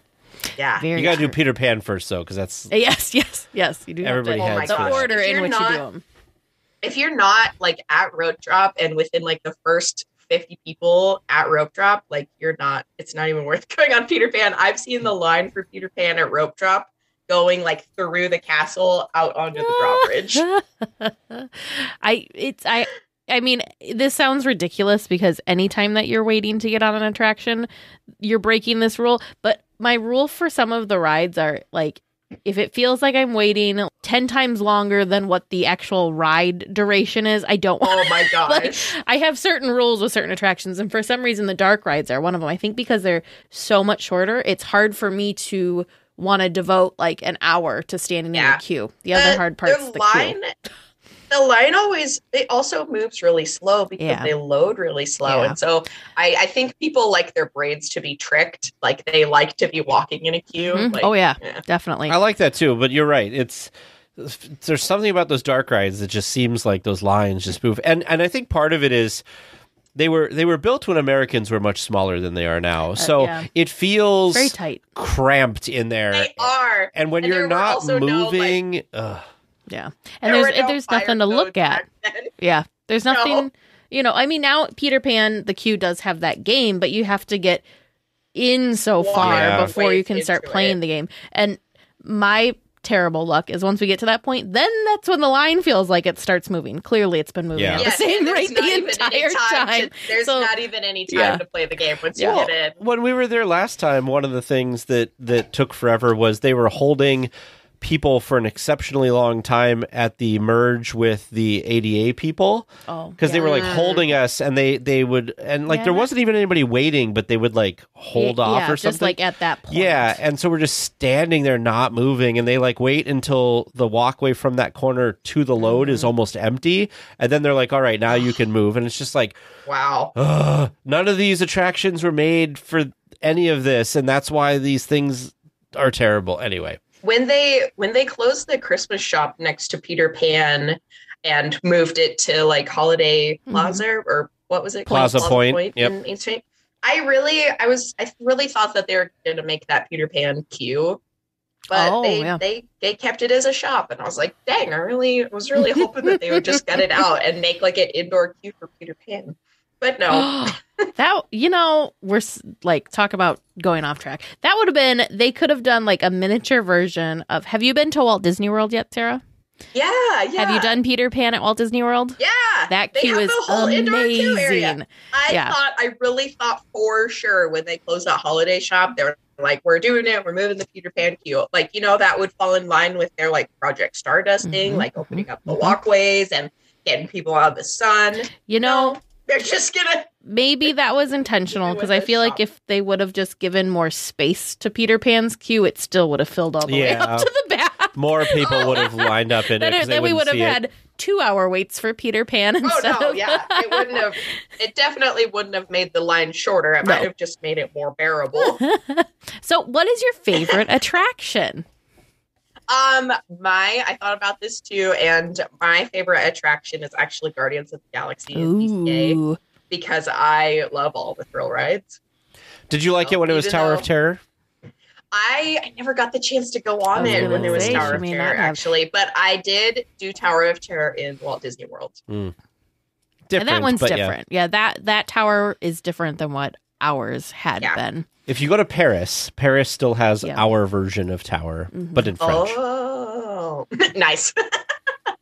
I actually had a friend. I had a friend tell me before I went to Disney World. I was like, so tell me, like, how is their Tower of Terror compared to Guardians of the Galaxy? And she was like, oh my gosh, their Tower of Terror is way worse. And I was like, oh my God, I wish you hadn't told me that. So I went on the Tower of Terror at Disney World, and I was like, just like literally terrified the whole time. And then I went on, I didn't even scream or anything because my expectations were way, way higher than they should have been. So I didn't even enjoy it because I was waiting for it to get worse. So what is it about Guardians that you feel makes it your number one attraction? Oh my gosh. It's the thrills 100%. Like, for some reason, I didn't realize this about myself, but apparently I'm a thrill seeker. So I wish every ride in Disneyland Park was like just a bit more terrifying. See, I really enjoy Guardians. I'm really not a thrill person. Like, Disney attractions, that's like my top. I'm not gonna go any higher than what a Disney. You're not gonna go to like a Six Flags and go on crazy tall I won't things be. And like Universal, I do like the Hogwarts stuff. That's it. Like that's my threshold. So, but I think Guardians to me is just so fun. Yes, you get like, I laugh hysterically. I don't know why. It's like it's such a funny feeling. In the corner. Yeah, there's Tag cowering in the corner. There's like super fun whatever music you happen to get track blaring through. Sometimes you don't know if you're going up or down because it's just you're just floating. It's cool. Very cool. Have you done what's the Monsters After? Have you done Monsters After Dark? Yeah, I have. Mm-hmm. Now how do you feel? I don't prefer it, actually. I think having the I think it's fun, and I think it's really cool that they do like a ride sequel, like they do an After Dark overlay. I think that's super, super creative. But the music in the regular Guardians of the Galaxy is like all that, like just awesome greatest hits music, and I think that is more fun than Monsters After Dark. It's like what? Like I don't even know what kind of music. It's just it's just not it's the not fun like light hits. and fun. Yeah. No, the Monsters After Dark music's more like, I don't know, not serious, clubby but music. It's intense. Yeah. I don't know, man. I know it's not a popular opinion with a lot of people, but for me, okay, I think the ride system reprogram for Guardians is cool. Like, is probably a little bit better than Tower of Terror. But I thought that for me, I liked the hotel theme better than I liked Tavon's thing, whatever it is. And so, like, it's kind of cool. A couple times you go in and like look around and there's neat stuff, but I just liked the creepy hotel atmosphere, and it fit with the red car trolley and Buena Vista Street. Oh my gosh, Like, it just blended well, and now I feel like it kind of sticks out, and I think they'll fix that as they continue to expand Avengers Campus a little bit, but I don't know. We'll see. Anyway, let's get to the fun part of the conversation. Not that this wasn't fun, but let's get to the meat of it. So, the main course. Tell us about the surprise for your mom. How did it come off? How did she react to it? I know you sent a video for us. I don't know if you care or she cares, if we post that in the show notes that people can watch and see her reaction. It was amazing. Some history about my mom is that she is the type of person who's super, super, super sentimental, and like her family didn't have a lot of money growing up. And she has actually told me that when she was a little girl, she thought Disneyland was something like the North Pole. Like, oh, there's like a place with the castle and Mickey Mouse lives there and there's princesses. She's like, oh yeah, right. Yeah, like, yeah. Sure, I'm sure Santa Claus is there too. Like, yeah, she almost didn't believe it. And so as an adult, when she got to go, like when we were kids, she absolutely loved it, obviously. Maybe didn't get to enjoy herself as much as she wanted to because she was there for the kids. Like she wasn't there for herself. But now it makes sense. I was trying to figure out what it was about this Disney trip that made your mom keep bringing it up, so much longer, and everybody else kind of moved past it because it was like she is so sentimental. That's so cool. And I love taking her because it's people say that when you go as a parent, you get to experience a park through the eyes of a child. It's gonna make me like emotional, but I feel like when I take my mom, it's like I get to go with my mom's child. Yeah. Like I never met my mom when she was a child, but it's almost like taking her inner child. So that's sweet. She's so sweet. I love that. Yeah. I think that's so cool. Like all of that's just so neat because I never thought of it that way because when we were growing up, we had videos. Like I remember watching VHS tapes and they showed me that people were in this place. So, and like there was all this push. Well, when she was growing up, it was brand new. Not very many people were able to experience it. People were not sharing their experiences with, videos and YouTube and all that stuff. So, yeah, I can see how you could maybe not think it's a real place and that it was just this, fantasy land. So to then be an adult and step into what you just thought was this like dream world didn't exist was probably just like, she's so cute too. Her what really solidified this as a bucket list item for me is that my mom's favorite movie is Cars. Don't ask me why. I think she saw it in theaters 10 times. And when I saw it on, how you just are like scrolling whatever and you see a BuzzFeed article and it's like they built Cars Land, and I was just like, oh my gosh, I'm totally taking my mom to Cars Land. So that was like the fact that we had been before, and that I was like, Mom, did you know the Radiator Springs is real? And she cried when I just showed her a picture of it. And that was in when did it open? 2012. Yeah. So yeah. So tell us about giving it to her. Oh my gosh. Okay. So Tag's dying with anticipation. Well, we keep going past it. I'm like, no, back up. So the video. So tell you about the video. So it was her actual birthday and we were going to the movies. And my mom was like, let's go. Like, we're going to the movies. Like, what's the freaking holdup? And we're like, oh, no, Mom. Like, we want you to open, presents first. And she's like, why don't we just do that? And I'm like, no, we're going to open it right now. And so I just got her a card. And it just said something about we're going to the happiest place on earth. And then I wrote in the card, it's like, we are actually going to the happiest place on earth. And then I wrote the dates. And I put the Disneyland tickets in the card. So you'll see her reaction if you look at the show notes. But she just immediate tears. That's pretty cool. The cool thing with the video was she couldn't even speak. Everyone's like, well, what did you get? What did you get? And she's just imploding with happiness. Yeah, like I said, even though I almost totally ruined it by showing her a picture of the tickets, she not even on her radar at all. It was so sweet. that was what it was surprising. I didn't want to book the I had the refundable hotel reservation and I had the tickets. And I didn't want to book the flights until she could get the days off of work. And so after she knew she could get the days off work, then I booked the flights. So that was when it was set in stone. And when we went, before we went, we kind of got into the history of Disneyland and Walt Disney. And she happened to DVR the PBS documentary about Walt Disney. I don't know if you guys have seen it, but it's I wanted parts.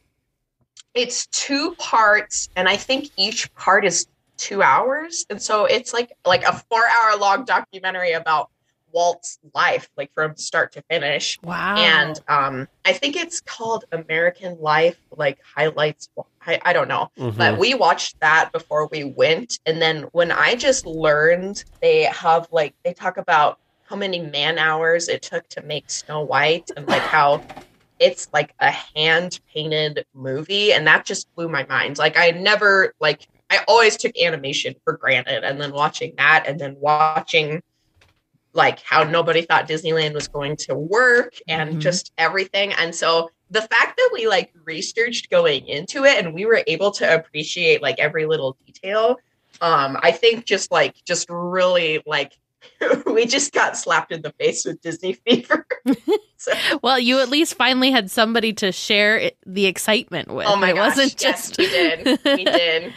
I think the number one thing that me and my mom would say after our trip going was the attention to detail at the park just blew us away. Like we kept saying, we're just like, oh my gosh, like they didn't have to do that. Like they didn't have to go that extra step, but they did. So yeah, it was so cool. It was so cool. I think that's something that people that don't go to Disneyland or have been, and they don't like understand everybody's fanaticism with it, is I think they don't realize all of that. And James has said this a number of times, that some of the things the first time he went, like dark rides and stuff, like he just didn't didn't understand like why everybody thinks these are so amazing. Tiki Room, that kind of stuff.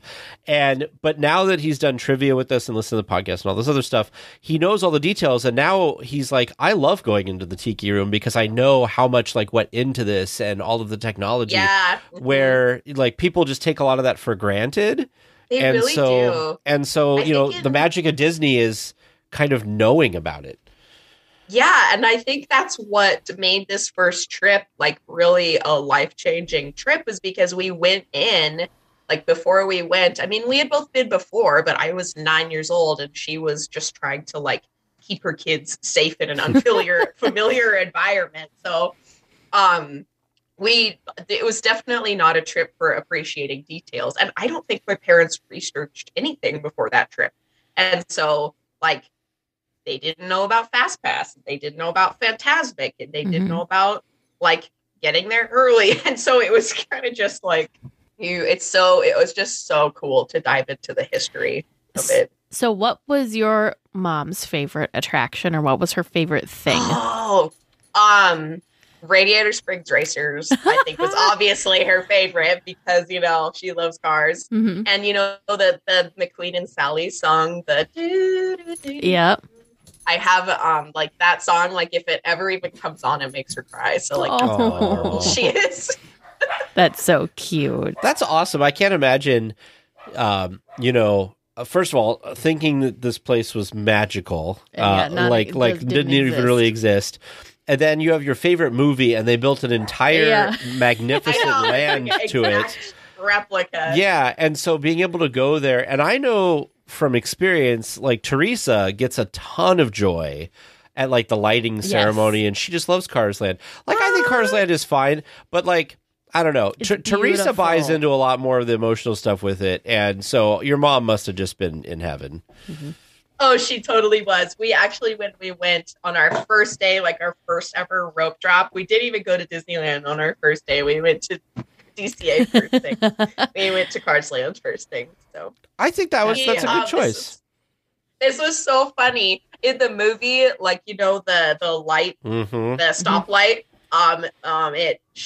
They're like, I think every third blink is longer. My mom was there in Cars Land, and she's like, Sarah, I was filming the stoplight, and every third blink is longer. And I'm like, no, it's not, Mom. No, it's not. Like you were just like playing into it because you know that line from the movie. And then she showed me a video of it, and it literally is longer. And I'm just like, the detail here is... Yep. Oh my gosh. So adorable. I always comment on, in fact, our last trip there, I think I commented on this. I said, what an interesting job it would be, especially like Galaxy's Edge is a great example of this.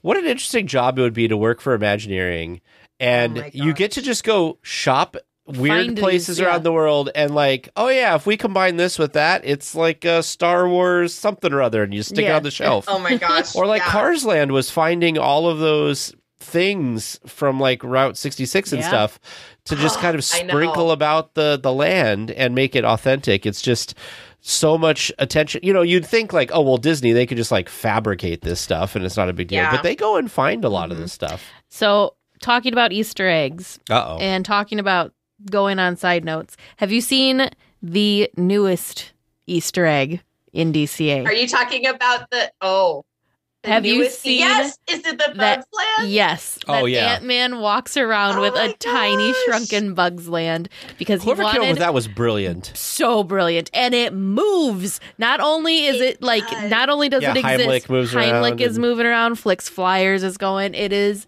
the most adorable, brilliant thing that they could have done. I don't know who came up with that, but unbelievable. Seriously, that was so perfect. You know how everyone says they want to be Imagineer? Want to be an Imagineer. I do not want to be an Imagineer because I know for a fact I am not that creative.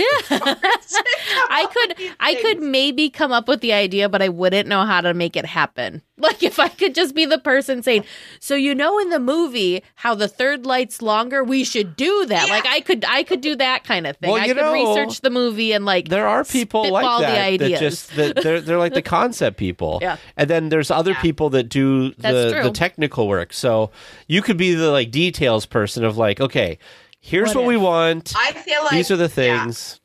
I feel like the detail stuff on my end I would just be like an armchair quarterback because after you see it and I'm like, oh yeah, great on them. I could come up with that. But if I just had a blank notebook with nothing on the page, I'd be like, I don't know. I'm not smart enough for this. You know, it's like those Imagineers are amazing. It's like those things when like you go to the store, right? And you see like some stupid ass scene on TV thing and you're like, why didn't I think of this? Like, it's such an obvious product that somebody made millions of dollars on, but never thought to do it. Like, that's kind of what Imagineering is like. It's like they sometimes will do these things.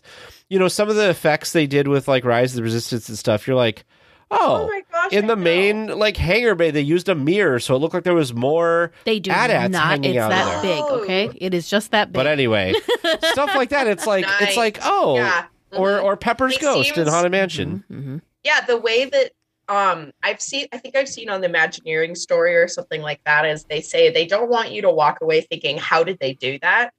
Because they don't want you to see that they did anything. Like they just want it to be magic. Yeah. So like so cool. But I'm the type of person, like, I will... he has to know. I went on the Harry Potter ride at Universal, and I was, like, sitting on the edge, and I was, like, look, because I was like, I don't know how this works, but I want an edge seat, because I want to be able to, like, not pay attention to the ride as we're on it, so I can figure this out. I'm surprised you didn't, like, send off some, like, safety trip thing, since you were, like, trying to lean so far forward. Traction stops, you get an in-show exit. There, that would... Well, an in-show exit would have been cool, because they'd have to get the arm down, and...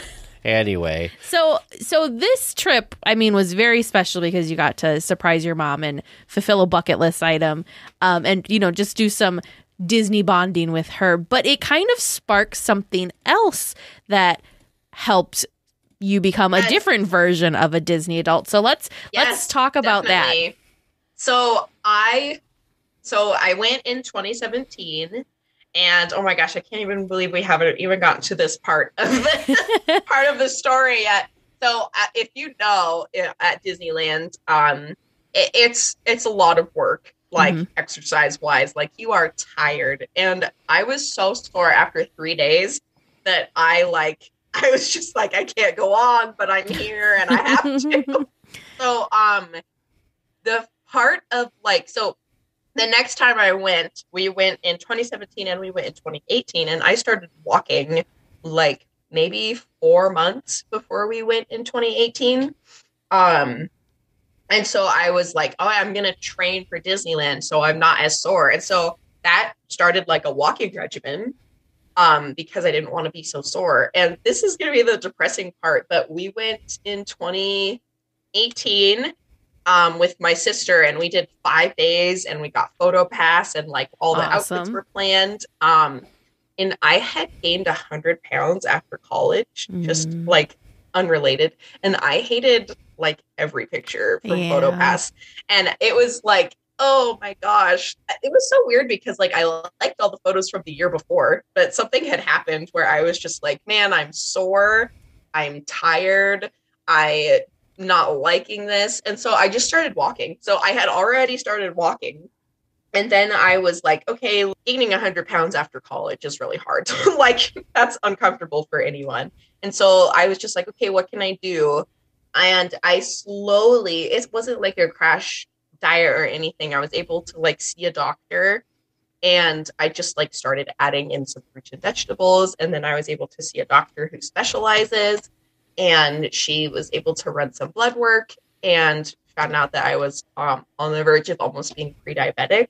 And so she was able to like put me like give me some tips that would work for me. And I have been able to lose 90 pounds. Wow. Yeah. Congratulations. So yeah. And I feel like my entire motivation for doing that is because I want to be able to go to Disney. Like, I want to be able to do that 5-day park hopper, you know, and not be tired. And this is so funny because I was just getting off the plane with my mom a month ago. And I was like, Mom, you know how I've like lost all this weight and everything? I was like, it's because of that Disney trip. Remember how it was so hot and we were so sore? And That's so I think, cool.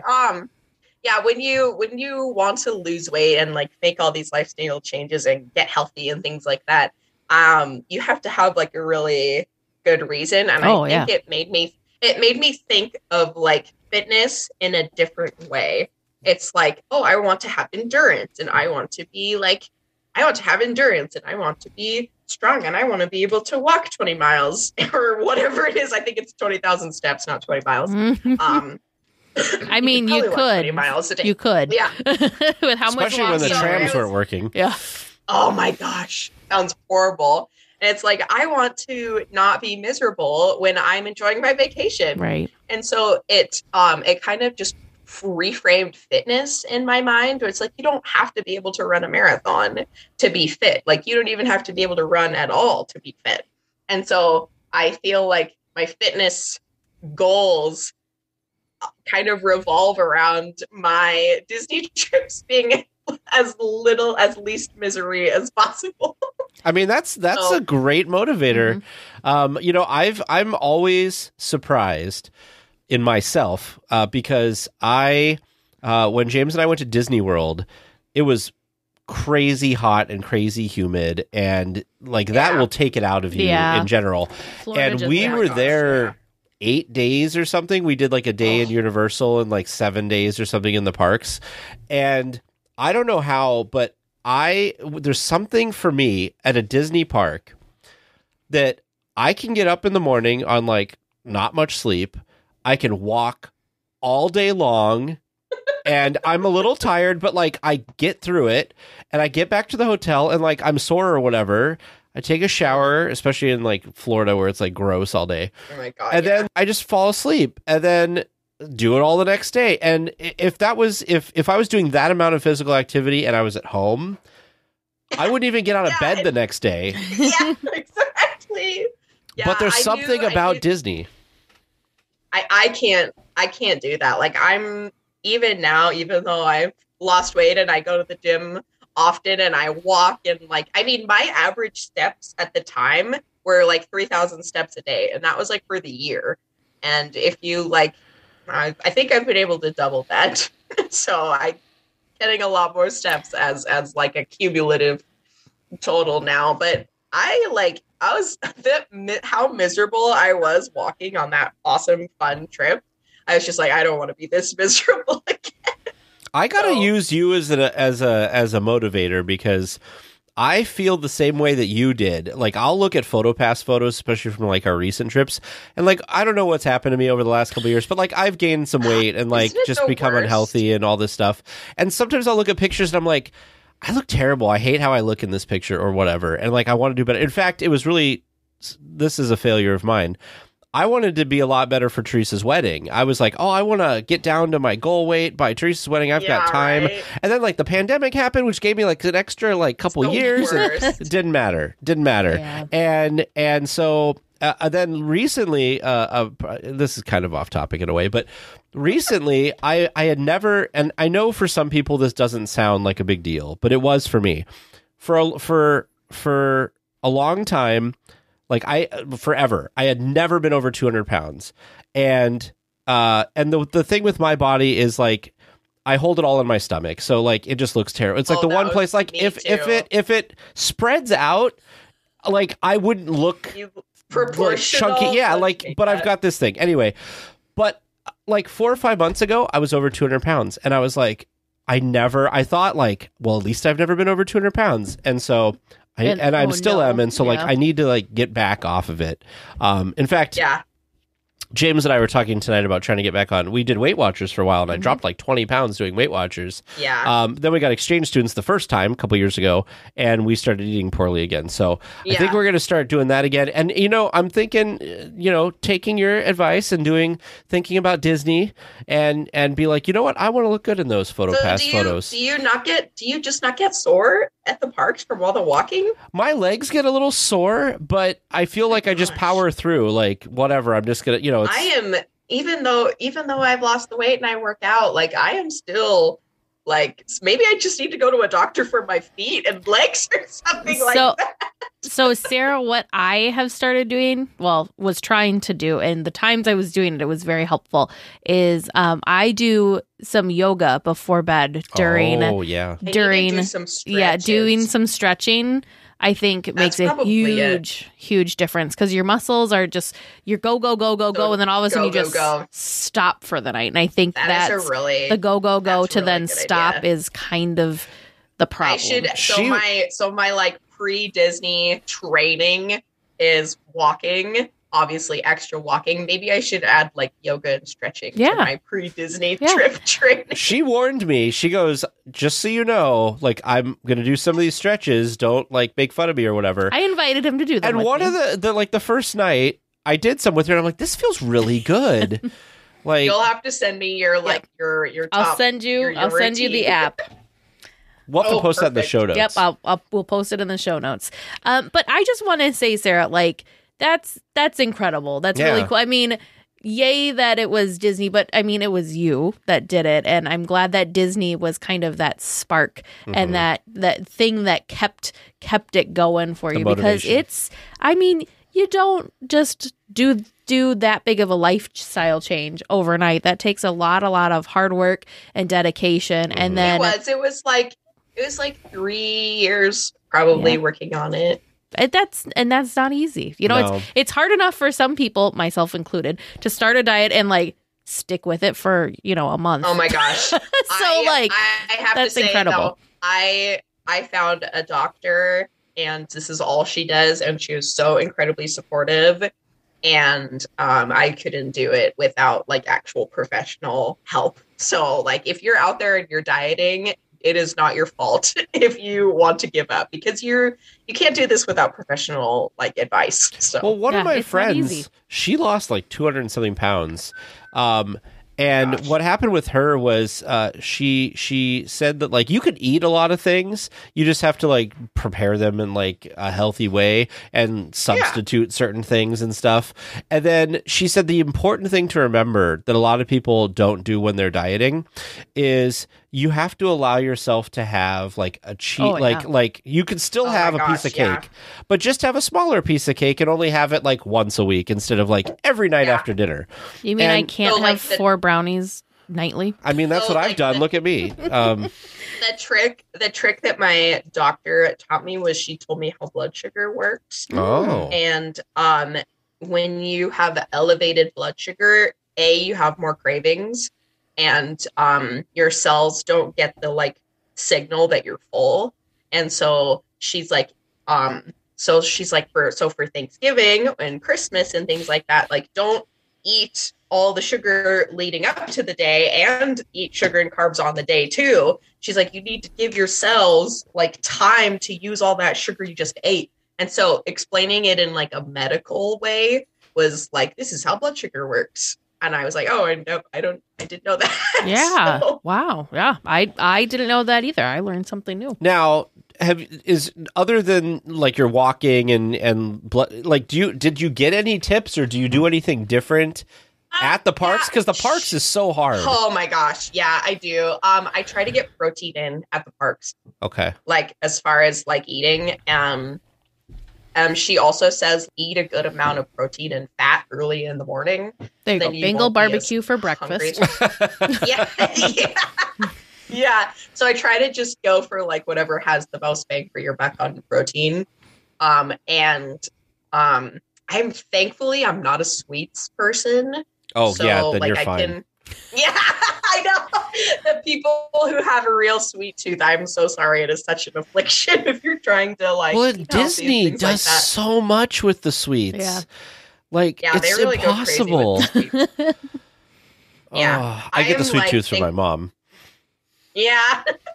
I love a Dole Whip, but that's just that's a must. But I'm like a salty, savory person. So the popcorn and the Mickey pretzel is where I'm gonna be.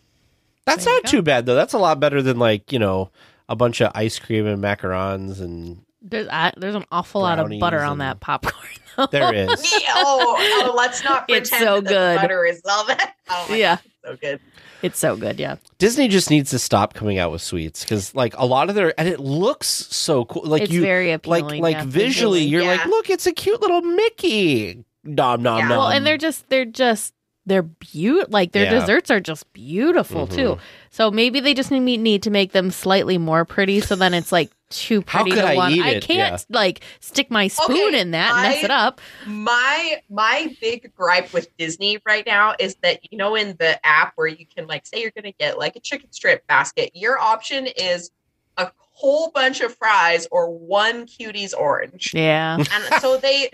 And I'm like, that is or a bag not of a chips. fair trade. Yeah. That is not a fair trade. Like, you need to give me like 5 Cuties and oranges to make up for those fries. So it's not fair. Well, that is true. And what makes me so mad, and this is kind of off, but like, if you want to buy a salad is so much pricier than like a burger. Yeah, that's kind of anywhere though. I know, but that's what I mean. It's like like a salad. All you do is throw a bunch of produce together. Like you're not. There's not the whole animal. Like it seems like it should be so much easier to just and cheaper to make a salad. Hard. Obviously, I'm not. You just have to live your life within what works for you. So I don't try to stress about it too much. So it wasn't just your health that you kind of changed because of your Disney trip. What was the other big impact this Disney trip had on your life? So it became very clear to me a few months after that trip I needed more. So this is going to sound funny, and I don't know if you guys have ever experienced this, but the Disney depression. So like after a Disney trip, like before we had annual passes and things like that, if you're only going like once and you don't know the next time you're going, the Disney depression hits hard. So I was so sad after that trip that I couldn't even look at the video footage that I took for like 3 months after. You're like, it's a too painful of a reminder. It's too much. So I finally like convinced, I started planning another trip like 6 months after. And so I'm like I'm trying to get my story straight here on where it actually came from. I decided somewhere along the line that Disney needed to be a big part in my life. And so I need to get my finances in order to be able to go to Disneyland as much as I want. So their years are all starting to run together, but I'm pretty sure I paid off my student loans in the 1 year after that first Disneyland trip. I did the Dave Ramsey program. Oh, yeah. I did too. Not sponsored. Really? Yeah. You did? I didn't know that. Yeah. So I did the Dave. I tailored it to my own personal like lifestyle and everything. But once I downloaded like a budgeting app and I realized all the money that I was spending on stuff I really didn't need, I was just like, oh my gosh. Like I saved so much money once I actually had it like out in front of me and I was writing it down every single month and like actually budgeting your whole month's worth of like bills and expenses and income and all of that. And I was just like, oh my gosh, I am wasting so much money on stuff I didn't need. And so I paid off my student loans and I paid off my car. And I just got really serious with my finances and I started listening to like I love podcasts. So I started listening to a lot of like financial podcasts and like the part of the Dave Ramsey program is investing and like investing for retirement. And this is so funny, but whenever I put money in like my 401k and I'm like, that's grandma Disney money. Someday when I'm a grandma, I'm like, I'm going to have a big retirement so that I can take all the grandkids to Disneyland. There you go. So, yes. So it's important to think about Disney as like a lifelong, like I need to be a fit 80-year-old woman who can afford to take all the grandkids to Disneyland. So I mean, the Walt Disney Company loves you. You know that you're gonna, right? You know that you love it. You know you want to keep going. So yeah, you put aside that grandma Disney money. That's you know what? Funny. I'll tell you what my mom. I won't say exactly what my mom says, but I'll give you the gist, which is there are worse things in life that you could be spending money or getting enjoyment out of. Gosh, like yeah. Disney is such an innocent thing. Like you're gonna go have fun, you're gonna enjoy yourself. A lot of people get joy out of it. It doesn't hurt anybody. Well, like, and you get to experience it with others, too. Yeah. Like you said, you and your mom got to take that trip. You've gotten to take your boyfriend. You've gone with siblings. You know, it's not, yeah. It's more than just your own personal enjoyment. You get to share that with others, too. Plus, I mean, look at DL Weekly. This started with just us two Disney nerds talking in my dining room, thinking, well, maybe somebody will listen. And now we have this just amazing community of like-minded people. And like, you know, we have this whole separate like group that exists. And this brought all these people together that, you know, otherwise Disney changed your guys' life too. Did you ever imagine you'd be podcasters? It didn't. No, in fact, I'm sure I've said this many times that when Tag approached me with this, I was like, I mean, sure, I don't think anyone's going to listen, but sure, we can make a podcast. I wish I could take a snapshot of what everything is now and go back to that person and be like, look, Teresa, in 2022, this is what it's going to be. Yeah. Because she thought we were nuts. And to be honest, I'll tell you, there's just so many, the community is so important. There are people that we've met through this that even if we were to stop tomorrow, we would still have these relationships with people, which is amazing. And then not only that, but then also just, you know, we don't talk about it that often because people don't like to talk about it, but like our Patreon support, like the first time we passed $100, I was like, if we could just keep at this level, it'll be wonderful. Do you remember our first $10 supporter? Well, you always tell this. She thinks that they hit the wrong button. I thought they hit the wrong button. Too many zeros or something. I'm like, you don't type it in, Teresa. Like, you click the button. Can I reach out to this person? Yeah. I feel really bad. That's so funny. But you guys deserve everything from the Patreon because this is a lot of work and your guys' stuff is edited so well. I mean, you guys put a lot of work into it. So. Yeah. There's all Tag. You know, well, you put a lot of. Teresa puts a lot of work into other things. But the editing is the editing is me. Important. But Teresa does. You know, Teresa's like 99% of every person we've ever had on the podcast is Teresa. Teresa's really great at getting the perks. I'm the researcher. The researcher. Her hand is gonna have carpal tunnel in a couple years because she insists on handwriting like the thank you notes to all the patrons every month. I told her like 6 months, a year ago, I said, we should just print them and sign them. And her and producer Vern were like, no. And I'm like, that's fine if you want to, because sometimes we have a lot and Teresa's sitting there handwriting stuff. And I'm like, okay, like, I'm glad. I always hang them on my fridge when I get them. People love them. I get it. I'm glad that we do things that people really enjoy. But I think it's more meaningful. It is more meaningful. When you two were talking earlier about videos that you watched, it dawned on, and I know somebody's made this point before, but like it just, like I had the light bulb moment for myself that The reason that Disney parks, I think, are so popular right now, and they weren't before, is because there's so much on YouTube and stuff that people can go see, and they're like, oh, there's all this cool stuff. We want to be in that too. Where I don't think if we had the internet, Disneyland would probably still be successful, but wouldn't be this crazed situation there right now. That's true. And you know what Disney needs to do to fix that? They should build another park in America and spread the people out. Midwest, I'm telling you. Midwest needs a Disney park. Oh gosh, it'd have to be an indoor Disney park. Go listen to the episode that's coming up and this last episode of the Hub Crawl, and we talk about it. And I go on this crazy thing about that Disney needs to make another theme park in the Midwest, and Disney parks print money. There is no reason that the Disney company should not be spending tons of money on theme park related expenses all the time, because even when the economy gets crappy, the parks still make money. They never lose money. They just don't make as much money. Yeah. They also take forever to build. Like, oh my gosh. They used to be a lot faster.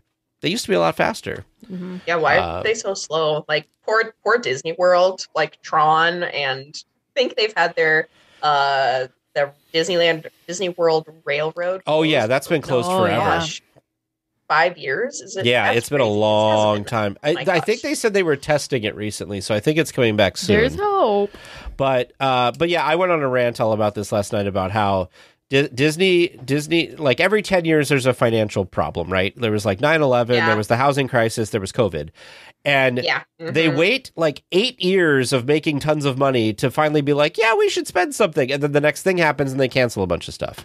So it's like, right when the economy gets good, like now, build stuff. And then 8 years from now, when the next thing comes along, it's built, and then you can save. Anyway. Yeah. I think I would take that part about the economy being good right now. I think I would take that one. To step that one. It is good, though. Disney companies making a ton of money right now. Well, yeah, I wouldn't say the economy is good. You could say Disney has money. The economy is just weird right now. Yeah. I don't know if businesses it's good or bad. Are making a ton of money. The people part of the economy. That's why I'm saying good. I wouldn't say the economy overall is doing well. Well, I think our whole idea of the economy is all screwed up anyway, because the stock market's still doing great and whatever. It's just the workers. Back to podcasty stuff. Becoming a Disney adult inadvertently changed my life. I got my fitness together so that I could really go hard on those park hopping days, rope drop to close. I got my finances together so that I can save money and go to Disneyland. And when I do go, I go on the cheap. Like, it's like, we're talking like Quality Inn and like other things like that. It's not. It's just a bed. Yeah, that's literally all you need. If they let me throw a cot out on Harbor Boulevard on the sidewalk, I'd do that. But they don't let you do. Yeah, so you can go to Disneyland and make it affordable if you just do the research. Yeah, and I have gone with, like I said in my, which way do you go? I've gone with a bunch of different people. And I do have to add this in to the podcast, is that when me and my mom, we loved it. I was able to get one of my sisters on board, and then my other sister found us all three incredibly annoying. She said, nope. She's like, you guys are way too much. So if you want to spread the love, like when we go, we're all like, oh, wouldn't it be fun if so-and-so was here? Like, I have 3 sisters and 2 brothers. I'm like, oh, wouldn't it be fun if our brother was here? Wouldn't it be fun if the youngest was here? And then you can't, if you want someone else to share your love of Disney, you can't go full on with them. Like, they have to come to it themselves. So I don't know if that's hard, important though, to anyone out there or not. But we learned that the hard way a little bit, that you're going to turn people off if you can't stop talking about how amazing it is. So that was my youngest sister. She was in high school at the time, and now she's in college. She thought we were so annoying, but she actually had a really funny turn of events. One of her sorority sisters loves Disneyland.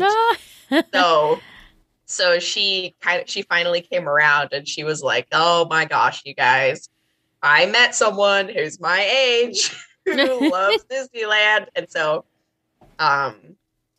There's hope for her yet. No, I'm just kidding.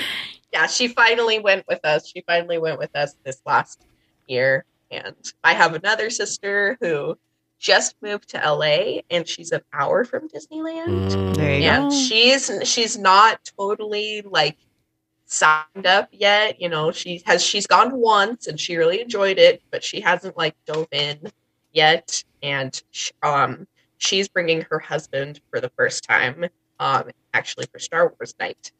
And nice, very fun. Yeah. And so one of my sisters, they're doing like a double date for Star Wars night. So two sisters and their boyfriend/husband. Oh, that'll be cool.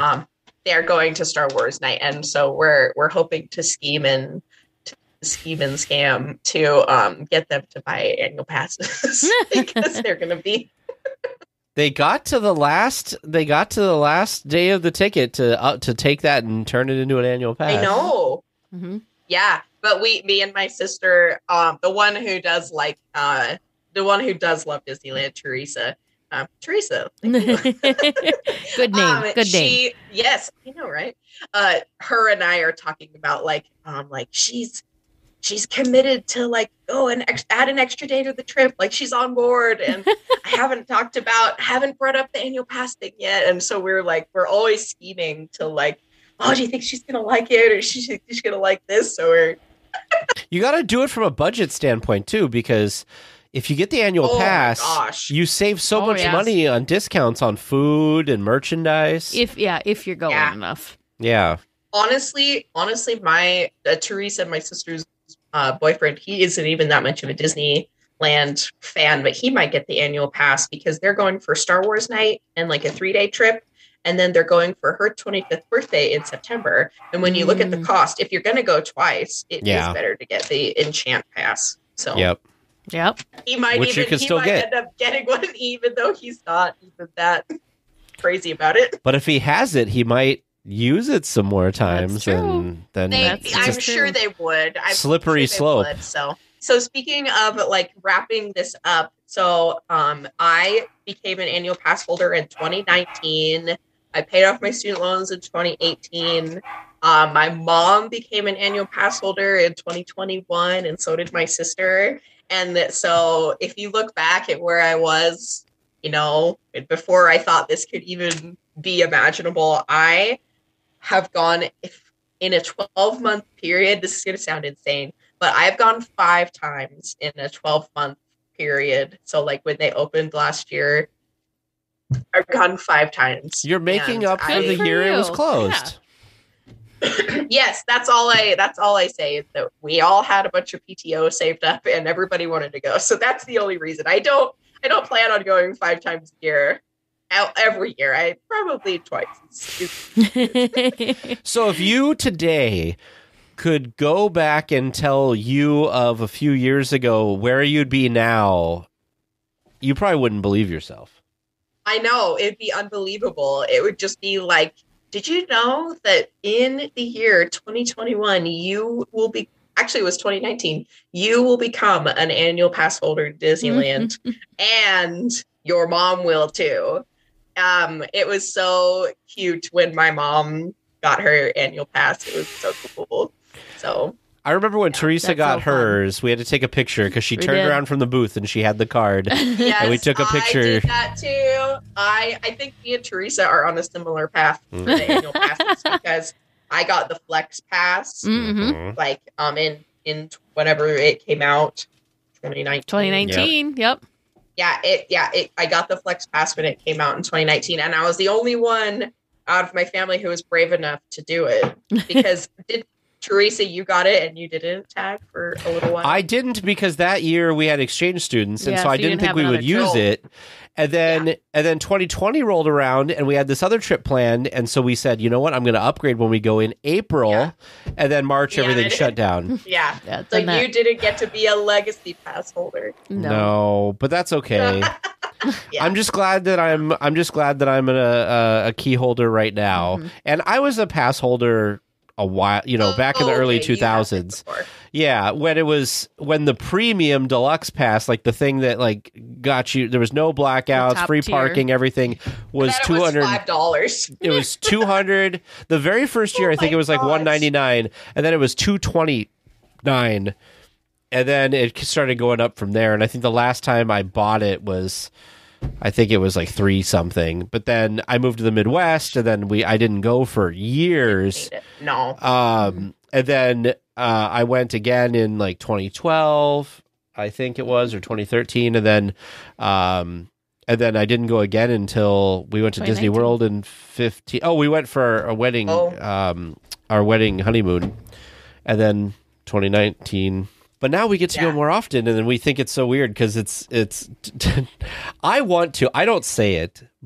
But I always have to be the brakes. But Teresa, every time we get back, she's like, I want to go again. Can we plan the next trip? And I'm just like, I don't know. And what I don't understand is I run my own business. I can take off whatever I want. Yeah. She has a job. She has to request time off. Somehow it's never a problem for her. I'm always the one that has the problem. Yep. Well, but that's your personal life, not your business necessarily. No, my business hasn't gotten in the way yet. But yeah, I've gotten to the point now that I have at least probably the next trip, if not the next, probably usually the next 2 trips. This last time when we came back from the wedding, we only had the one on the books. I was getting a little itchy. I know. You were getting itchy like when you wanted to go for Christmas, which we did go. We did. But you were itchy after Halloween before the wedding. You're like, I need to get another trip in. So I'm worried that I've turned Teresa into a Disneyland addict. A gremlin. That she needs her fix, man. Yeah, like I have one. So in 2021, 2022, I went in July, September, November, March, and then it will be June. Have you not done Halloween time yet? Times. I have. Okay, I have good. Before. I've never been to Oogie Boogie Bash, but I really want to. The Villain's Grove is amazing. All of Oogie Boogie Bash. Well, yeah. The treat trail. I love it's the Villain's Grove cool. though the most. But yeah, we went in May, April. We went the beginning of April, didn't we? Or March, the end of March. About? This My last wedding? year. No. For Touch of Disney, we went in March. Yeah. And then we went in July, and then we went in September, and then we went in December, and then we went in March. Yeah, perfect. Yeah. We've budgeted with the podcast. I don't see the problem here. We've budgeted that with all of our expenses and everything, we could probably go 4 times trips, a year. Yep. Except for this last time when Teresa bought plane tickets and was like, plane tickets are outrageous right now. God. For my trip in June, I booked on one of those like low cost airlines, like Allegiant. Mm-hmm. I've never flown one of those low cost airlines before, but like they were like like mainstream airlines were like double the price of what they normally are, and I was like, oh. And I use like all the loyalty programs to help with cost and perks and things like that. So like Delta Airlines, Alaska Airlines, and then with like the hotels, Marriott, Holiday Inn, get all of the perks and all of the rewards so that I can hopefully get a massive discount on flights or a massive discount on hotel. Mm-hmm. Teresa got sucked in, and we have there's a local carrier out of Minneapolis called Sun Country, and Teresa got it'd be like Alaska. Yeah, Teresa got sucked in and got their credit card because bags are half price and seat upgrades are half price, and we made the mistake of getting a seat upgrade on one of the things, and now I don't think we could ever go back. We can't go back because there was like leg room, and it was great. It's one of those like budget airlines where you pay for everything. So if you want an assigned seat, you're paying for your assigned seat. Yeah. You pay for your carry-on, you pay for your bag underneath, but your bag underneath and the carry-on's the same price. But They don't have first class. They just have like the whatever, kind of like Delta, like the Comfort Plus kind of thing. And so the Comfort Plus version, it's $20 to reserve one of those seats. And I'm like, worth it. It's worth it. Wow.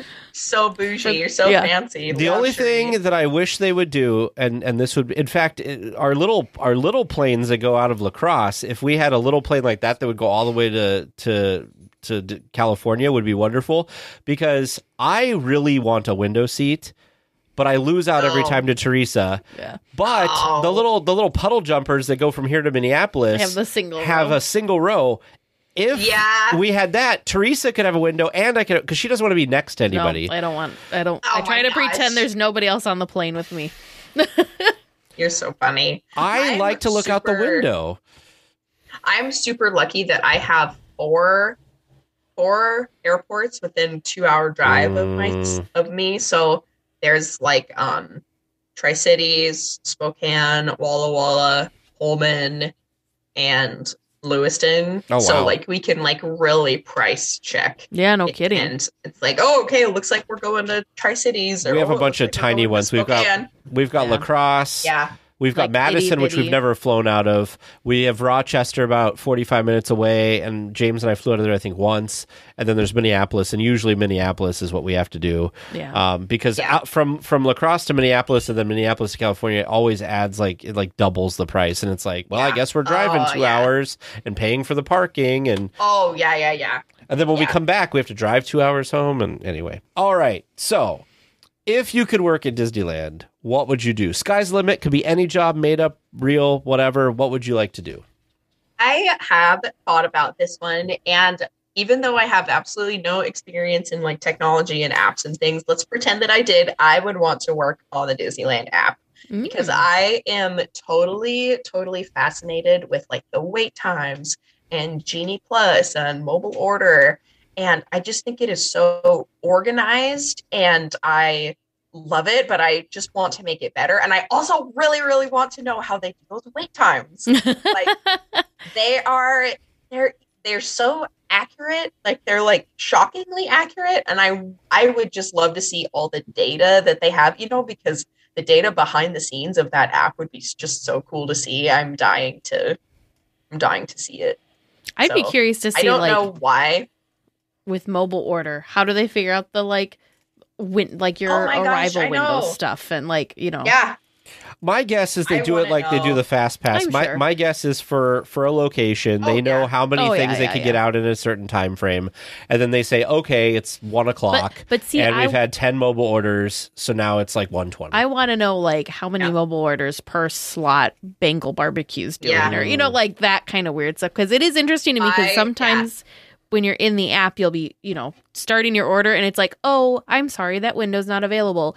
Will you do you will have to bump you to a later window. I'm like, oh yeah, fine. And then it's only 5 minutes. I'm like, why is that? That is the thing. I want to know all of their secret numbers and stats. I want to know how many enchant key reservations are available on this day. And I want to know all of their secret numbers. I want to know how many lightning lanes are allowed for Genie Plus in an hour. And I've heard rumors that they will push people around the park. So Space Mountain is 20 minutes because we want people to move to that side of the park. But when you get there, it's 40 minutes or 60 minutes. I want to know if that's true or not. And so I would just want to know all the crowd control secrets and all of those things. I just feel like I'm fascinated. I want to know the buckets, man, because we've all speculated about the buckets. So for the reservation system. Yeah.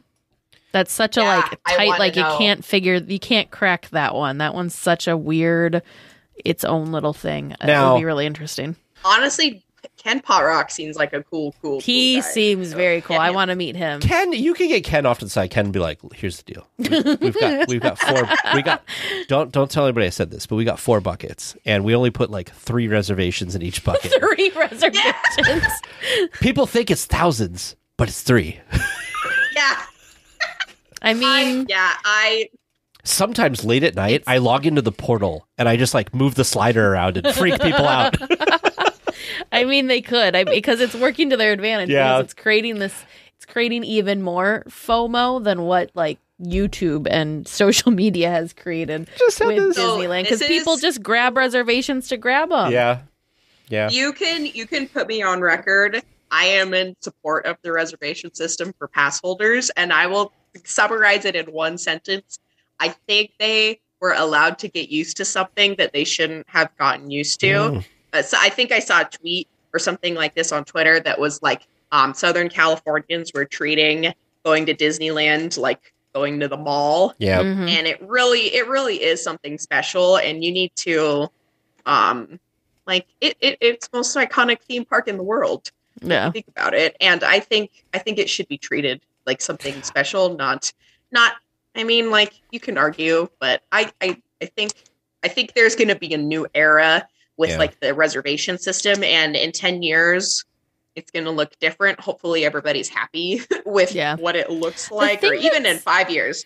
The thing that's interesting to me, though, is, right, so Disneyland has annual pass holders and Disney World has annual pass holders, but Disney World never had the annual pass holder problem like Disneyland had. So it's like, it's just fascinating, because you're never going to be able to figure out why it happened here and not there, and it just is how it is. But I just think it's interesting. Two really things that they interesting. need to fix.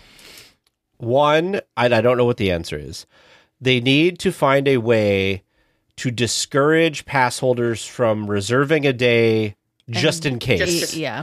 Yep. Because Same thing with dining reservations. And same thing with dining. Like they I don't know what the answer is. I'm sure there's smart people that could figure it out.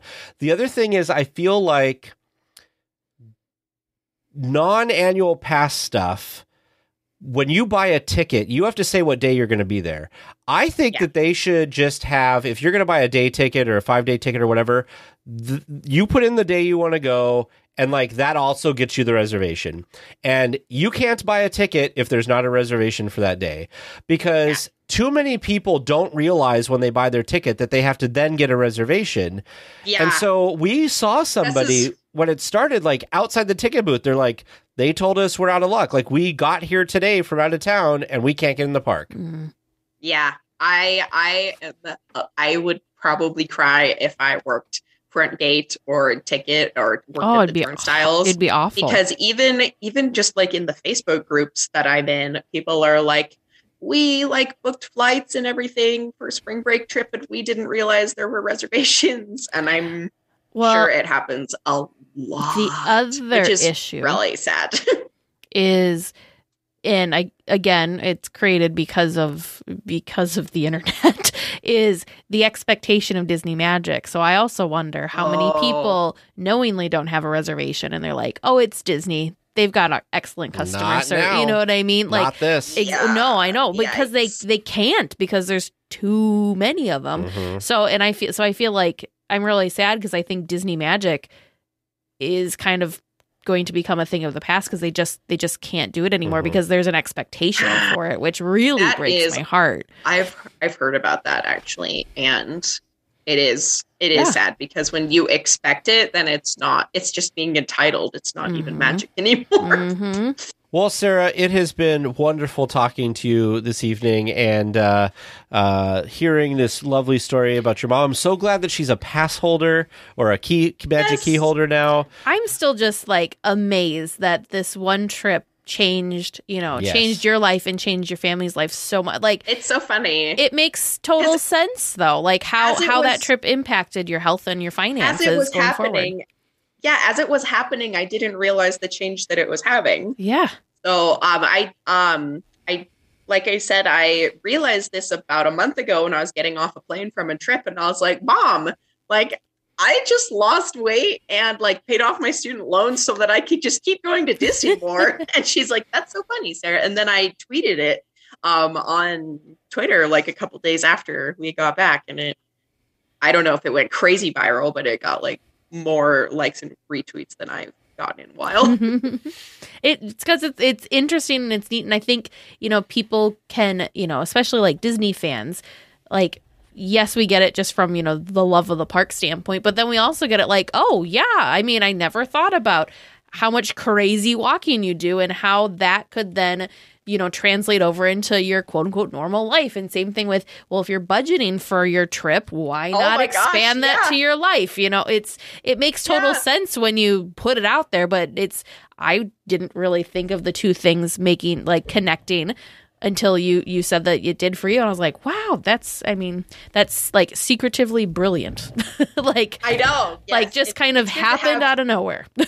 It's good to have, it just shows you how important goals are in life. It's important to have things that are meaningful to you that improve your life in so many ways. And Yes. make you realize it just makes you realize what's truly important in life. That's really what it boils down to. It's okay. I'll be the only weekly tier without an answer. Make sure you send your questions to Producer James or Producer Vern at trivia@DLWeekly.net. Welcome back to Trivia Land, where we're going to find out the answers to those questions. How do you think you did today? I don't feel too bad. I'm feeling pretty all right with this. Yeah, you feeling okay? All right. I mean, I'm sure you're going to crush our hopes and dreams, but, you know. No, I feel pretty good about how you did, too. So Oh, great. Let's find out how you did. All right, your first question from listener Donna S. What is the maximum capacity of passengers on the horse-drawn streetcar? Tag said 27, and Teresa reluctantly Wavered. said 30. The correct answer that I wanted was 30. I thought he was going to say 25. I just want to say there was collusion. There was a collusion. Yeah, that was a give me. So he probably got annoyed because I'm like, can I do a range? Can I do this? Just stick with your other answer. Well, when you said Or the right broccoli, answer hit and him you on the talked head. yourself into the wrong one, I'm like, no, the right one. Gotcha. Look, there's a bonus in this. Oh, my goodness. Your second question from listener Jessica G.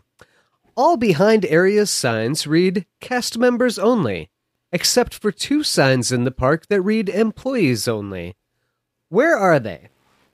You said the cinema, Mark Twain, and Roger Rabbit as potential places where you could find these signs. What I was looking for was Main Street on the side of the Mad Hatter store Oh, and Adventureland behind the Red Dragon and Company sign. wow, we failed. Oh, wow. Miserably failed on that one. Don't think of it as miserable failure. We have to find Think of these it now when we as go. learning experience. Yeah. Is there? I feel like I need to pay more attention in the Roger Rabbit queue because I really thought that there was. Well, you gotta wait like a year. Because there's one oh yeah, I do, don't I? There's one door that looks like a fake door, but it's a real door. That was Yeah. the one I was thinking of. I didn't remember what it said, but Well, and now I'm wondering. do you know why those 2 doors are different than the other doors? We'd have to reach out to Jessica G. and Okay, ask. I was just curious. Jessica G, we would love to know if you know why those 2 are different. Yeah. Because it would have made a ton of sense to me if it was like thematic. Yeah. Like we were talking about. But neither of those sound like thematically it makes any more sense for them to say employees only than it does cast members. Right. Super curious. Question number 3 from listener Sarah P. The Grand Californian Hotel is modeled after a specific style design of the 20th century to give the appeal of Western National Park lodges. What is the name for this style of design? Your answer was arts and crafts style. The correct answer that I was looking for was arts and crafts style. Oh, good job, Tig. Thank you. Thank the monorail spiel. Monorail. Well, thank you, Monorail. And your fourth and final question of the night from listener Andy M. How many living things are depicted in the Haunted Mansion stretching room portraits? Bonus if you can tell me what they are. You answered with 7. 6 humans and 1 alligator. The correct answer that I was looking for was 7. 6 humans and 1 alligator. Woo! Well done, you. And the bonus? How did we do on bonus? You did excellently, perfectly describing all of them in fine detail. You know what? I have to say, Teresa, that I probably would have forgotten the alligator. So it was team effort, I think. Well, that deserves a team high five. That was The most sad. awkward high five ever. Teresa looked over like, I don't know what I'm doing. Aw. Well done. I'm proud Dang of it. you. There is a flower. But it was dead because she picked it. Yep, but it's dead because she picked it. I had to look. Well, listeners, how do you feel about how they did? How did you do listening at home? Do you think you've got some great trivia that's going to really stump them next week? If you'd like to submit some trivia of your own, feel free to do so at trivia@dlweekly.net. We'll be back next week with more Disneyland news and information. Until then, go out and enjoy the parks. Please remain seated until the podcast comes to a complete stop and the doors have opened. Then collect your belongings, watch your head, and step carefully from the episode. On behalf of all of our crew, thanks for traveling with us. And we hope you have a happy and memorable visit here at DL Weekly.